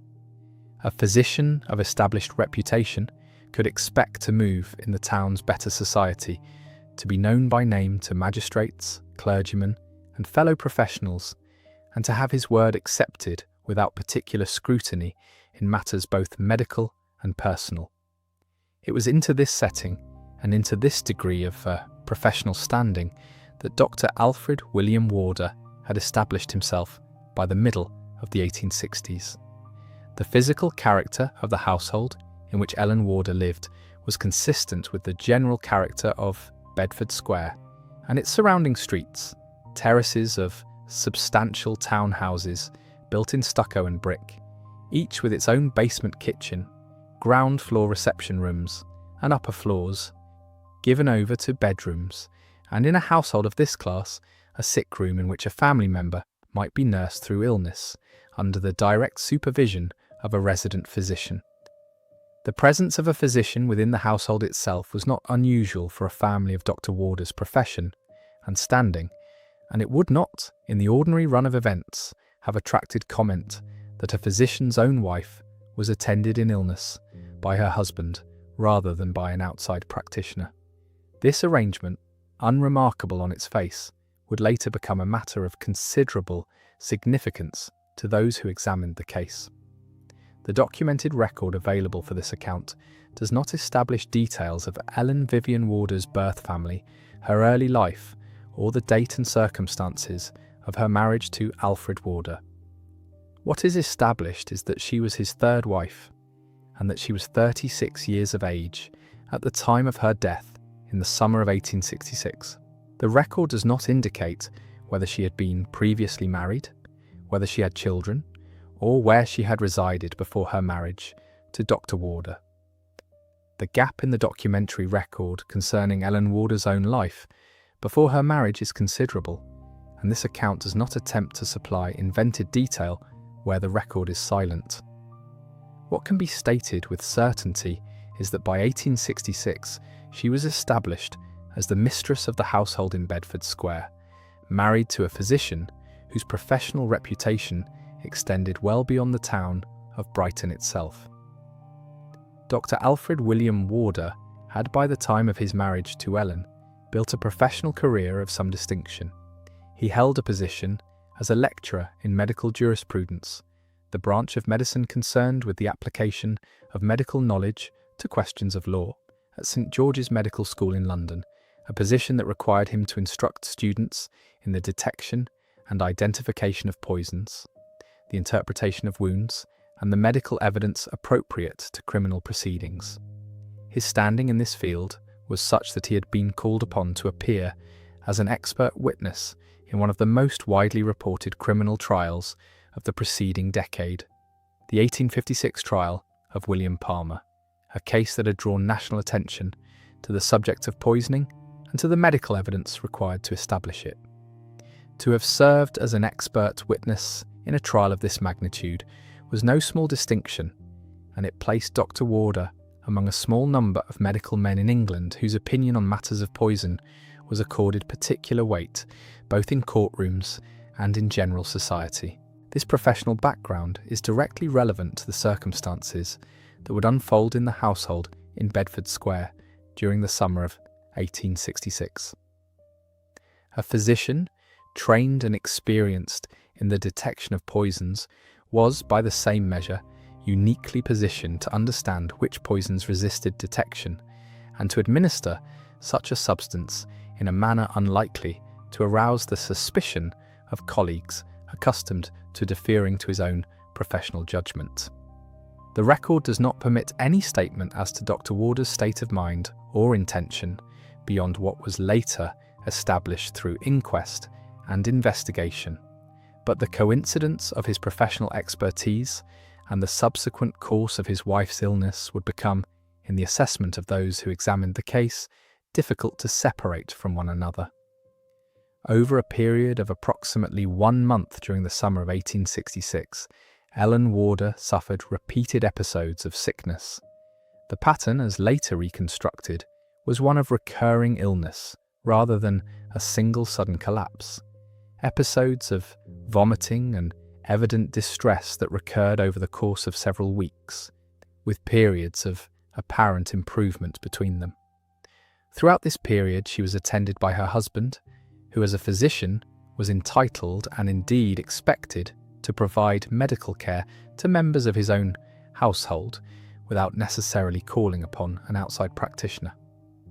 No independent physician was called to examine her during the greater part of this month, and the ordinary course of a professional household in Brighton would not have required one, given that the head of the household was himself a qualified and well-regarded physician. The substance later determined to have caused Ellen Warder's illness and death was aconitine, an alkaloid derived from the plant commonly known as wolf's bane or aconite. Aconitine in the period was recognised among medical men as one of the more difficult poisons to detect through the chemical tests then available, a fact well known within the specialised field of medical jurisprudence, in which Dr. Warder himself was a recognised lecturer and expert. The choice of a substance so resistant to the analytical methods of the day, administered by a man trained specifically in those methods and in their limitations, would later be regarded by those investigating the case as a circumstance of considerable significance. Ellen Vivian Warder died on the 11th of June, 1866. The immediate circumstances of her death, as later reconstructed, followed the pattern of the preceding weeks. A further episode of the sickness that had recurred through the month, on this occasion proving fatal. She died within the household in Bedford Square, attended, as she had been throughout her final illness, by her husband. In the ordinary course of events in a household of this kind, the attending physician, in this case the husband himself, would have been expected to certify the death and to record its cause, a step that, in most circumstances, would have concluded the matter without further formal inquiry. This did not occur. A doctor called to attend at the time of Ellen Warder's death, a colleague rather than a stranger to the household, declined to sign the death certificate. The refusal to certify a death under such circumstances was not a step taken lightly by a fellow professional, particularly where the family in question was headed by a physician of Dr. Warder's own standing and reputation. It represented a departure from the ordinary deference one medical man might be expected to extend to another, and it was this refusal, rather than any single dramatic discovery, that set in motion the formal investigation that followed. Without it, given Dr. Warder's own standing and his own capacity to certify the death himself, the matter might well have proceeded no further. The refusal to certify Ellen Warder's death required that the case be referred to the coroner, and it was this referral that led to the formal opening of an inquest into the circumstances of her death. Word of the case reached the local press, and the Brighton Herald, in its issue of the 11th of July 1866, reported the matter under the heading "Suspicious Death of a Physician's Wife in Brighton," a heading that itself signals the peculiar nature of the case in the eyes of contemporaries, a household headed by a man whose profession was the detection of exactly the kind of wrongdoing now suspected within his own home. The investigation that followed the attending doctor's refusal to certify Ellen Warder's death proceeded along lines familiar to the medical and legal procedures of the period, though complicated at every stage by the standing of the man under suspicion. Inquiries were made into the pattern of Ellen Warder's illness over the preceding month, drawing upon whatever observations members of the household staff and any visiting acquaintances were able to provide regarding her condition and the treatment she had received. Those conducting the inquiry were obliged to proceed with particular care, given that the principal source of information regarding the deceased's illness and treatment was, in the ordinary course, the very man whose conduct had come under suspicion. Statements were sought from members of the household regarding the course of Mrs. Warder's illness, the medicines and preparations administered to her during the weeks preceding her death, and the general circumstances of the household during that period. The investigation was hampered by the fact that Dr. Warder himself had been the principal, and for much of the period the sole medical attendant upon his wife, meaning that the record of what had been administered to her rested very largely upon his own account rather than upon independent observation. This circumstance, unremarkable in an ordinary household where no suspicion attached to the physician in residence, became a central difficulty for those attempting to reconstruct the true course of Ellen Warder's final illness. As the inquiry proceeded, attention within it necessarily turned to Dr. Warder's own history, and in particular to the fact that Ellen was not his first wife, but his third. The deaths of his two previous wives, each of whom had predeceased him, came under renewed and retrospective scrutiny once the suspicious character of Ellen's death became apparent. The record available for this account does not establish the names of these two earlier wives, nor does it establish with certainty the cause or circumstances of their deaths. What can be stated is that their deaths came to be regarded, in light of the case now unfolding, as deserving of a scrutiny they had not previously received. Though no formal charge, inquest finding, or legal proceeding concerning either of those earlier deaths is established in the record reviewed for this account. This account does not assert that either of Dr. Warder's first two wives was murdered. It states only that suspicion attached to their deaths once the case of Ellen Warder had come to public and official attention, and that this suspicion was never resolved by any formal proceeding. The investigation into Ellen Warder's death proceeded to the point of establishing, to the satisfaction of those conducting it,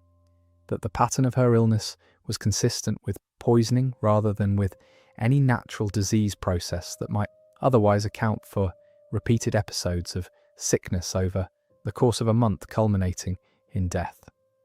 The specific means by which this determination was reached and the medical evidence upon which it rested formed the substance of the inquest that followed the completion of the initial inquiry. The medical examination of Ellen Warder's remains was conducted by physicians called upon for this specific purpose, men whose task it was to establish, so far as the science of the day permitted, the cause of her death. The examination confirmed that her final illness bore the hallmarks of poisoning, the repeated episodes of vomiting and prostration over the preceding weeks, being consistent with the gradual administration of a toxic substance, rather than with any single disease process ordinarily encountered in a woman of 36 years. The particular difficulty confronting the examining physicians lay in the nature of aconitine itself, a substance which, unlike certain other poisons, more readily identified through established chemical tests, left behind no reliable trace that the analytical methods of 1866 could isolate with confidence. The examination therefore rested substantially upon the correspondence between the clinical picture, the recorded pattern of illness, and the accumulated professional judgment of the examining physicians, rather than upon a single definitive chemical proof of the kind that might have been obtained had a more readily detectable poison been used. This circumstance was itself noted as significant by those conducting the examination, given that the one man best placed to know which poison would resist such proof was the physician who had attended the deceased throughout her illness. The physicians engaged in the examination proceeded methodically, recording the condition of the body, the appearance of the internal organs so far as external examination and limited analysis allowed, and comparing their findings against the accounts given of Ellen Warder's symptoms during the preceding month. Their conclusions, communicated to the coroner in advance of the inquest, were sufficient to establish that her death was not attributable to natural causes, and that the circumstances warranted formal inquiry before a coroner's jury. This conclusion, arrived at through careful and patient examination rather than through any single dramatic finding, formed the foundation upon which the subsequent inquest was built. The inquest into the death of Ellen Vivian Warder was convened before the coroner in Brighton in the weeks following her death, in accordance with the ordinary procedure required whenever a death certificate had been refused and suspicion of unnatural death had been raised. The proceedings were reported in the Brighton Herald of the 11th of July, 1866, under the heading that had already signalled to the town the peculiar and troubling nature of the case: a physician's household, a physician's wife, and a death that the physician himself had not been permitted to certify. The coroner's jury heard evidence from those who had attended upon Ellen Warder during her final illness, from the physicians who had conducted the medical examination of her remains, and from members of the household able to speak to the course of events during the preceding month. The evidence presented to the jury traced the pattern of Ellen Warder's illness from its earliest onset through to her death, establishing the recurring character of her sickness and the absence, for the greater part of that period, of any medical attendance beyond that provided by her own husband. The jury was invited to consider the significance of this circumstance, a household in which the physician resident within it was also the sole medical witness to his wife's decline, and to weigh this alongside the professional standing and specialised knowledge that Dr. Warder was known to possess in the very field of poison detection that the case now placed under scrutiny. The proceedings necessarily touched upon the earlier deaths of Dr. Warder's first two wives, raised before the jury as circumstances now deserving of renewed attention, though the record does not establish that any formal finding was reached by the inquest regarding those two earlier deaths specifically. The coroner's jury, having heard this evidence, arrived at conclusions sufficient to establish that Ellen Warder's death was attributable to poisoning, and that the circumstances surrounding her final illness warranted further investigation into the conduct of her husband. The coroner's jury returned a verdict of willful murder against Dr. Warder, as reported by the Brighton Guardian on the 18th of July, 1866. The inquest, in this sense, functioned not as a final resolution, but as the mechanism by which suspicion, until then confined to a single, refusing physician and a grieving household, was formally recognised and carried forward toward the possibility of criminal proceedings.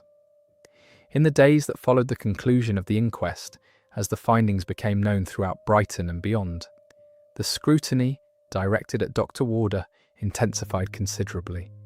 The town that had once known him as a respected physician and a recognised authority on the very science of poison detection now regarded him as a man under grave suspicion of having used that same expertise to end the life of his own wife and, in the renewed light cast upon his earlier marriages, very possibly the lives of two wives before her. The Brighton Herald's report of the 11th of July had given the matter public shape, and word of a case bearing so unusual and troubling a character travelled quickly among a professional and social class in which Dr. Warder had for years moved with unquestioned standing. It was in the midst of this closing scrutiny, before any formal charge had been brought against him and before any trial could be convened, that Dr. Alfred William Warder brought his own life to an end. He was found to have taken poison in a Brighton hotel, dying by his own hand rather than submitting to the process of arrest, committal and trial that the inquest's findings had set in motion.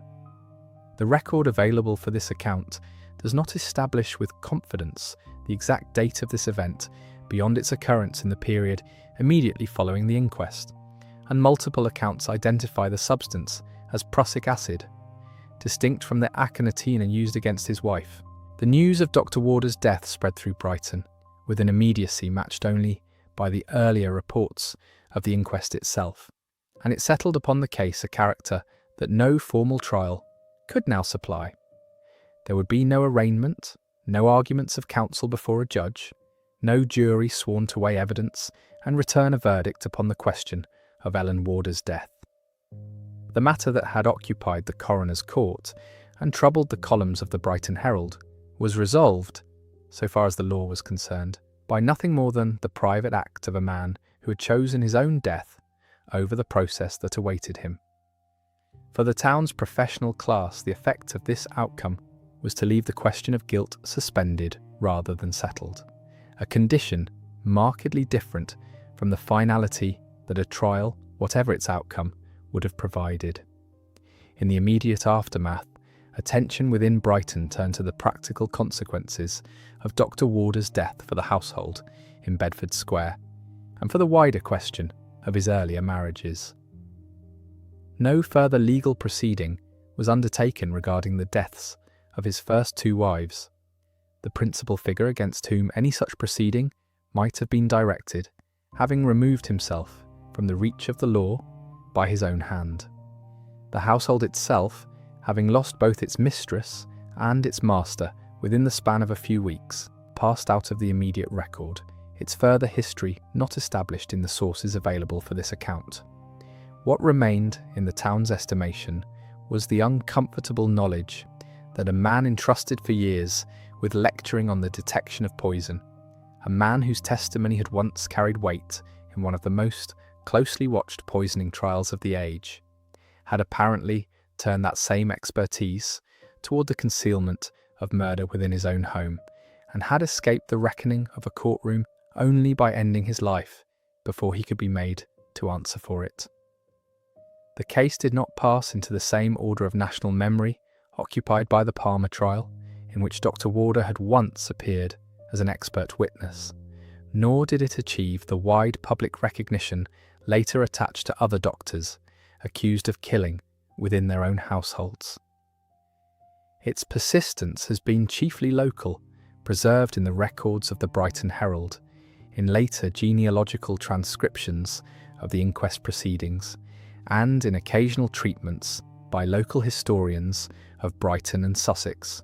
Among them, an account carried on a Brighton local history blog under the title describing Dr. Warder as a wolf in sheep's clothing, and a talk delivered to a local historical audience under the title concerning the wickedness of Dr. Warder, framed explicitly around the idea of murder pursued as though it were a science. Beyond this regional treatment, the case has found a place in later academic and medico-legal writing concerned with the broader phenomenon of physicians who kill within their own care,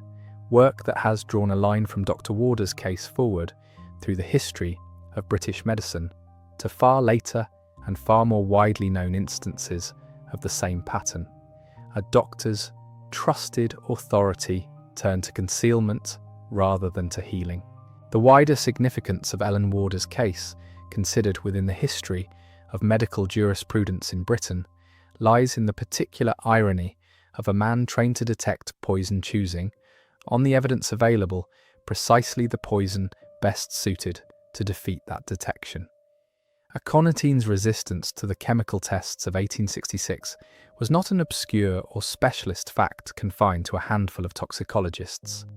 It was a limitation well understood within the very discipline Dr. Warder had lectured upon and had been called to testify about a decade earlier. The case therefore stands, within the history of Victorian poison crime,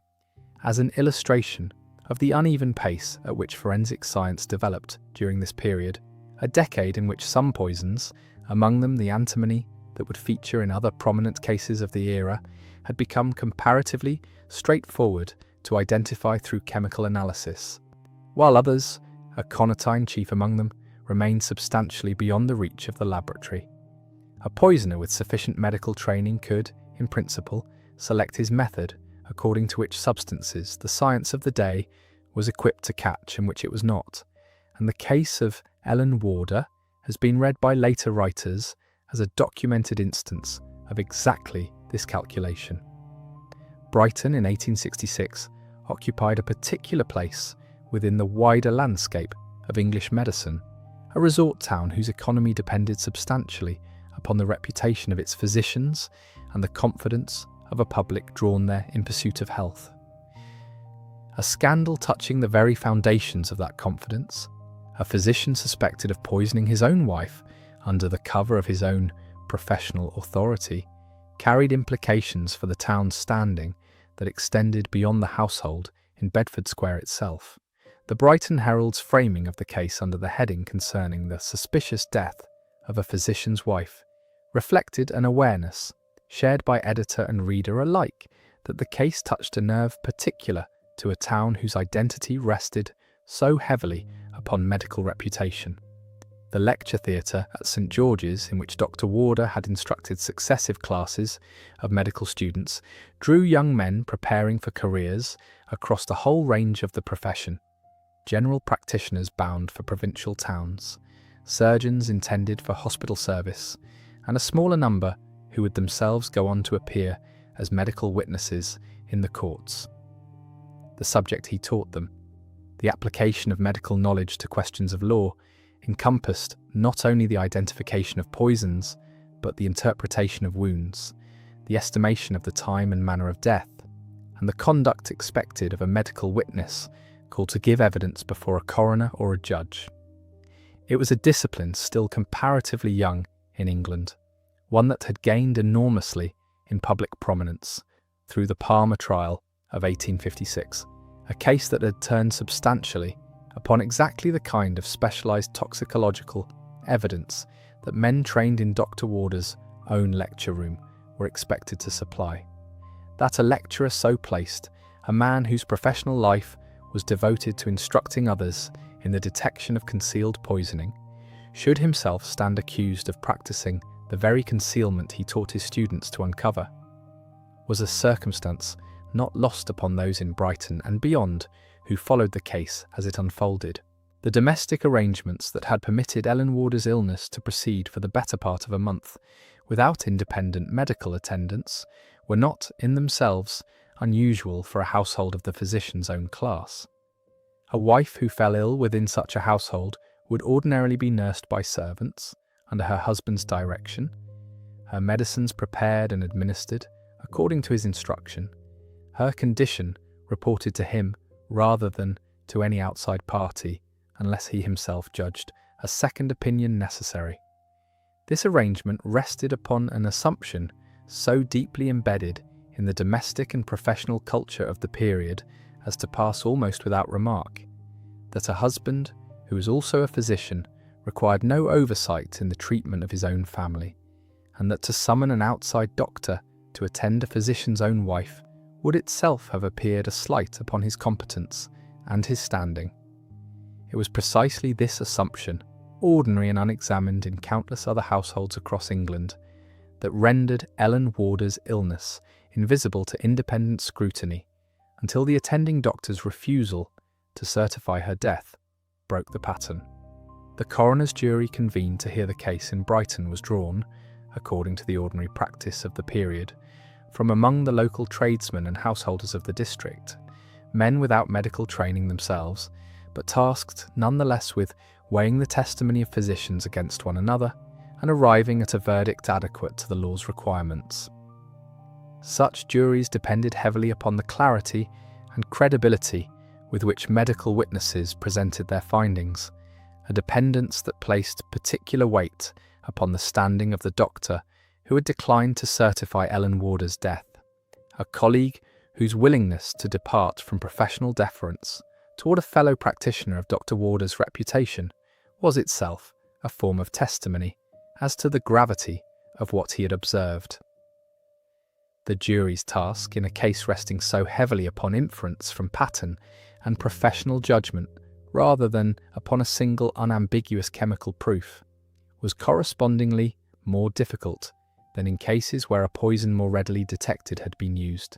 and the members of that jury were required to weigh the accumulated weight of circumstance against the absence of the kind of definitive laboratory finding that later decades of toxicology would make more routine. The substance at the centre of the case, aconite, was not itself a substance kept from ordinary medical practice,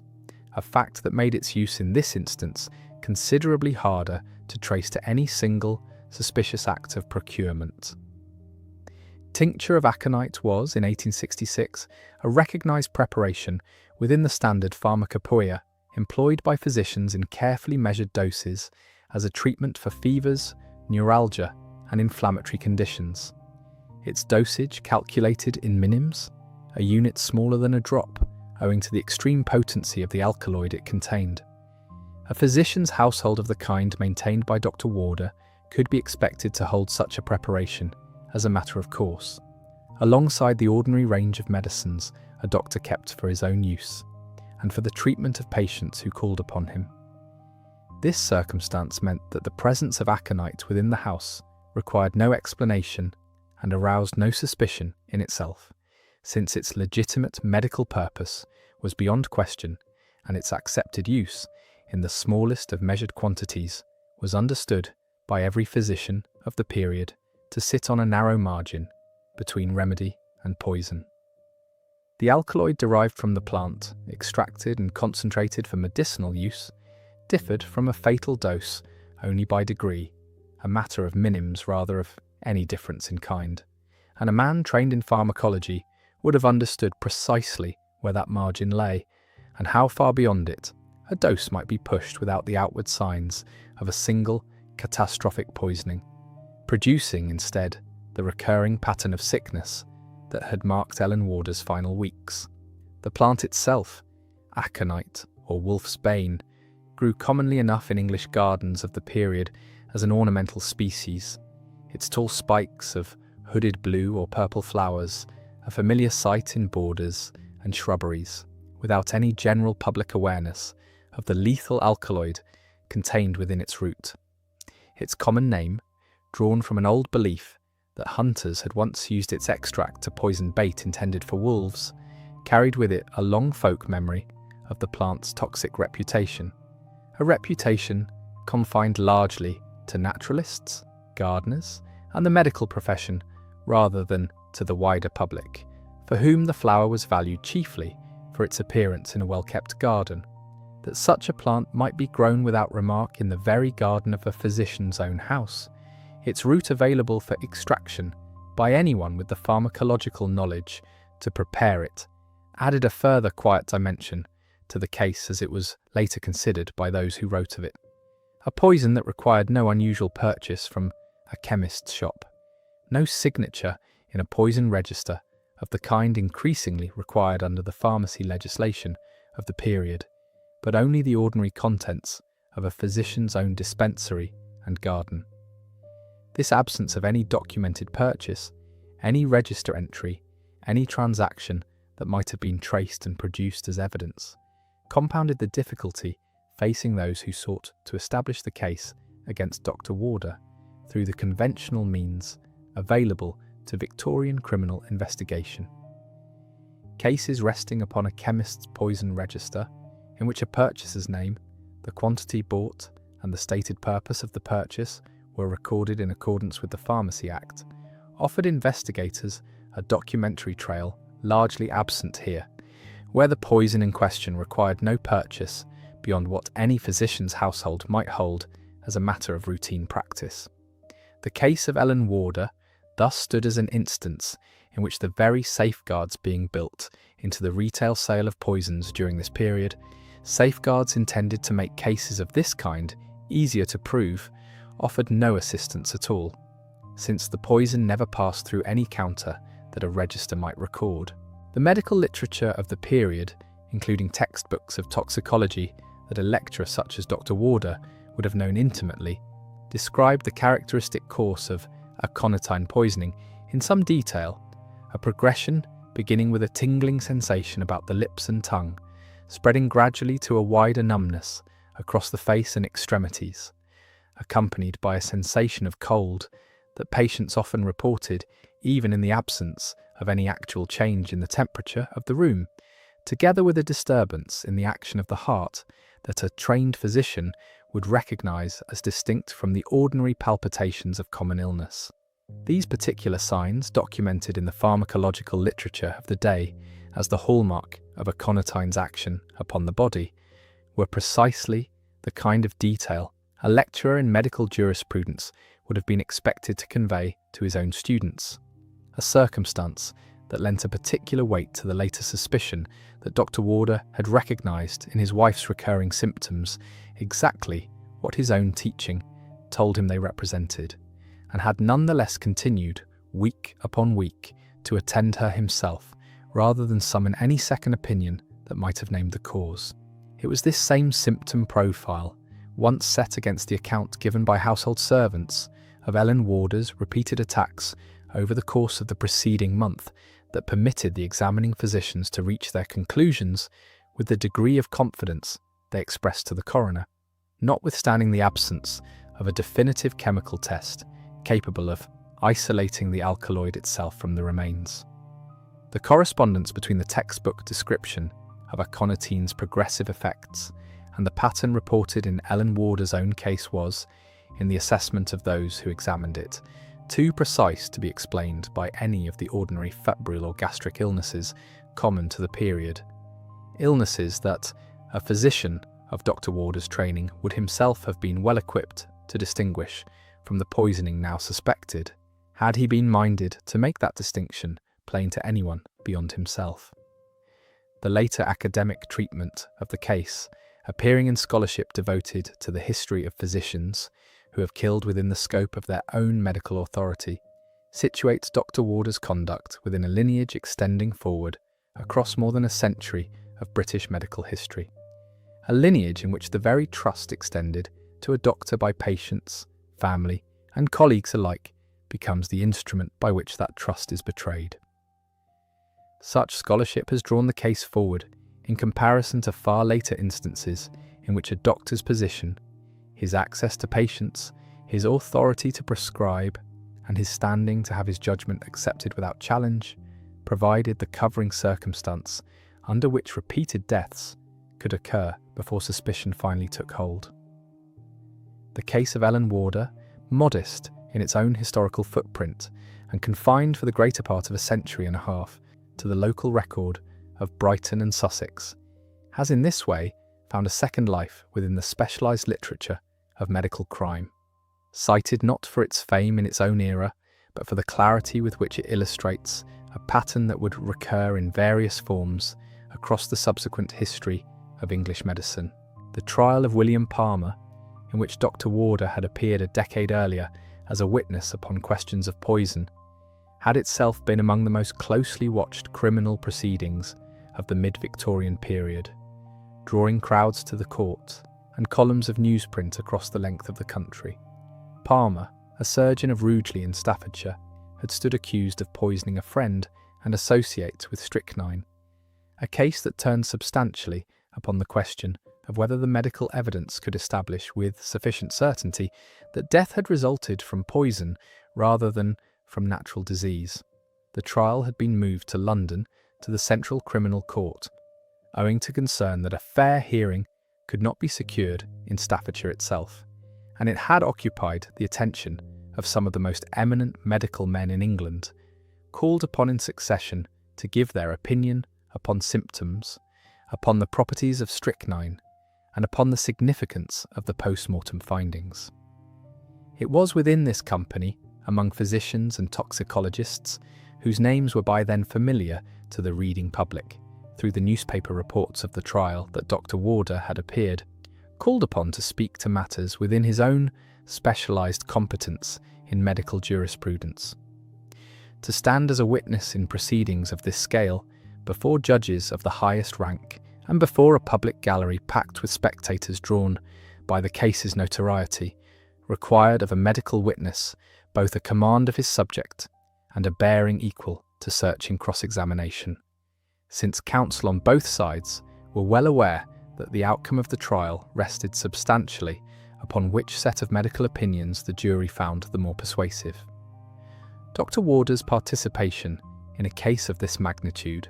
at a comparatively early stage in his career, marked him from that point forward as a man whose judgment on questions of poison carried weight beyond the ordinary run of provincial practitioners, a reputation he carried with him to Brighton and to the lecture room at St George's in the years that followed. The Palmer trial concluded with a conviction, and the case passed quickly into a kind of national infamy, discussed in newspapers, in pamphlets, and in the ordinary conversation of households across England for years afterward, remembered as the case that had first fixed wide public attention upon strychnine and upon the broader question of how readily a determined poisoner, particularly one with medical knowledge, might escape detection were it not for the vigilance of an examining physician. It was this same vigilance embodied a decade later in the person of a single Brighton doctor who declined to sign a death certificate he judged he could not honestly sign, that would ultimately unravel the case against Dr. Warder himself, an irony not lost upon those who later wrote of the case, that a man who had once stood among the ranks of those vigilant physicians should come, in the end, to depend for his own concealment upon the very deference among colleagues that vigilance was meant to override. The household staff of the Warder residence in Bedford Square, though nowhere named individually in the surviving record, would have numbered, in a household of this class and size, a small establishment of servants typical of a professional family in a fashionable Brighton square, a cook responsible for the preparation of meals, and, in a household touched by illness, of the invalid diet prescribed for the mistress of the house, together with one or more housemaids, whose duties would have included attendance upon Mrs. Warder during the more distressing episodes of her illness, the changing of linen, the carrying of basins, and the general nursing care that fell, in households of this kind, to female servants working under the physician's own direction. These servants, whose names and testimony do not survive in the sources available for this account, would nonetheless have been the closest daily witnesses to the progression of Ellen Warder's illness across the weeks that preceded her death, observing the recurrence of her symptoms, the preparation and administration of whatever medicines her husband directed, and the general temper of a household increasingly overshadowed by a mistress who did not recover. It was almost certainly from statements taken from servants of this kind, whatever their names, that investigators were able to reconstruct the timeline of Ellen Warder's final month with the degree of detail later presented to the coroner's jury, since no one else in the household stood in a position to observe her condition on a daily basis over so extended a period. The pattern of recurrence itself, as later reconstructed from such testimony, appears to have followed a rhythm in which several days of apparent recovery, sufficient perhaps for Ellen Warder to leave her bed and resume some portion of her ordinary household routine, gave way without clear warning to a further attack of the same character as those before it, a rhythm that a household unfamiliar with the properties of aconitine might have attributed to a lingering gastric complaint recurring under the ordinary strains of a Brighton summer, but which a household aware of what later became known would recognise as consistent with the deliberate and repeated administration of a substance whose effects in carefully measured doses could be made to ebb and return according to the will of whoever controlled the dosing. This rhythm of remission and relapse, itself among the more troubling features of the case, once its true character became apparent, meant that Ellen Warder's own hope of recovery, and that of any household member attending her, would have risen and fallen across the course of the month in a manner now understood to have had little to do with the true state of her health and everything to do with decisions made outside her own knowledge or control. The hotel in which Dr. Warder brought his life to an end stood among the establishments that lined Brighton's principal thoroughfares, the kind of respectable accommodation frequented by professional men attending to business in the town, or by visitors all of standing who preferred the private comfort of a hotel room to lodgings taken in a private house. That a physician, so long resident in Brighton, a man whose own household stood only a short distance away in Bedford Square, should have removed himself to a hotel to end his life, rather than remaining beneath his own roof, suggests a deliberate wish to separate the act from the household already marked by his wife's death, though the record does not permit any certainty as to his reasoning in this respect. The discovery of his body fell, as such discoveries did in hotels of the period, to a member of the establishment's own staff, a chambermaid or porter attending to the ordinary rounds of the house, who would have raised the alarm and summoned both a physician and, in short order, the police, setting in motion a further formal inquiry distinct from, though obviously connected to, the inquest already concluded into his wife's death. Word of Dr. Warder's death spread through Brighton with a rapidity that mirrored the earlier spread of the news concerning his wife, though the character of the reaction differed markedly. Where Ellen Warder's death had first been received, before the inquest, as a private grief within a respected household, the news of Dr. Warder's own death arrived already freighted with the suspicion that had gathered around him in the preceding weeks, so that the town's response was one not of simple mourning, but of a kind of settled, uneasy recognition, the sense of a question answered, if not by any court, then by the man's own hand. Physicians who had for years counted Dr. Warder a colleague, who had sat with him at professional dinners, who had perhaps referred patients to him, or received referrals in turn, were obliged to reconcile the reputation they had long extended to him with the conduct now attributed to him, a reconciliation that the local medical community of a town the size of Brighton could not easily avoid, given how closely such a community's members were bound to one another through shared societies, shared hospitals, and a shared professional reputation that any one member's disgrace inevitably touched. The household in Bedford Square, its master and mistress, both dead within the span of a few weeks, passed in due course out of the family's own hands, though the precise disposition of the house, its furnishings, and whatever estates Dr. Warder left behind is not established in the sources reviewed for this account. Households of the period touched by scandal of this magnitude did not, as a rule, remain long in the possession or occupation of the family concerned, whether through the practical necessity of settling an estate divided among whatever relatives Dr. Warder retained, or through a more general disinclination on the part of the family, if any survived to take an interest, to remain associated with a house whose name had appeared in the newspapers under so damaging a heading. What is certain is that no further member of the Warder household appears in the subsequent record available for this account, the family's presence in Brighton ending, so far as the documentary trail permits any conclusion,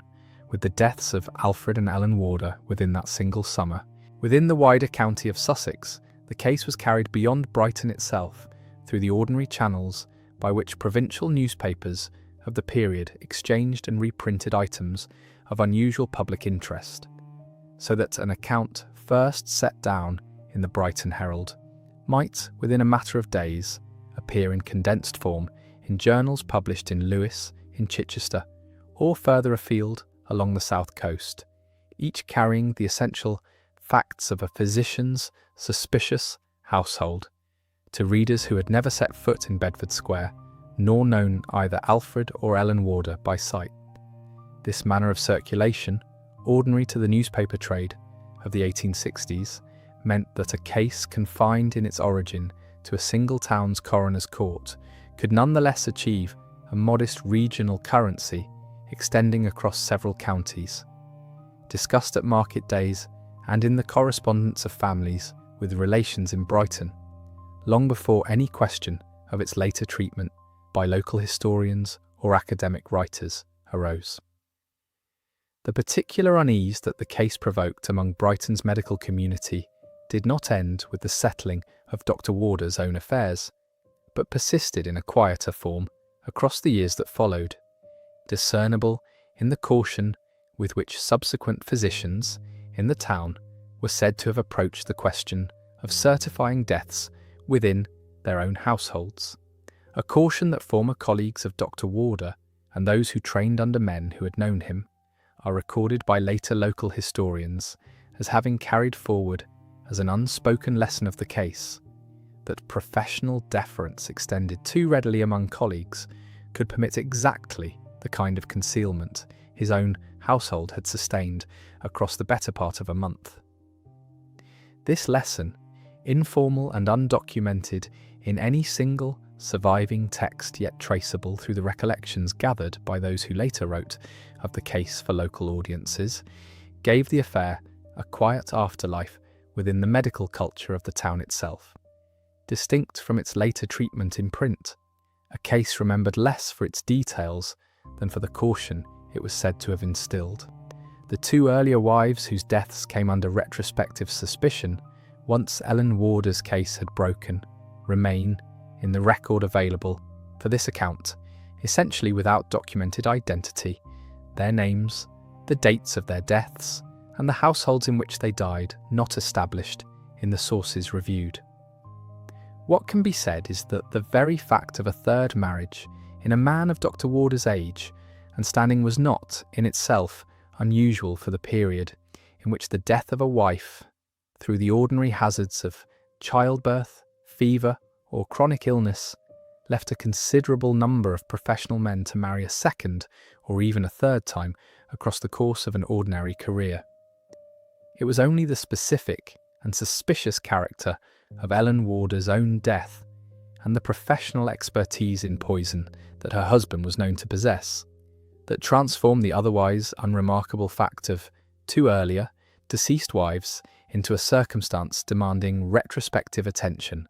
a transformation that later writers on the case have treated with appropriate caution,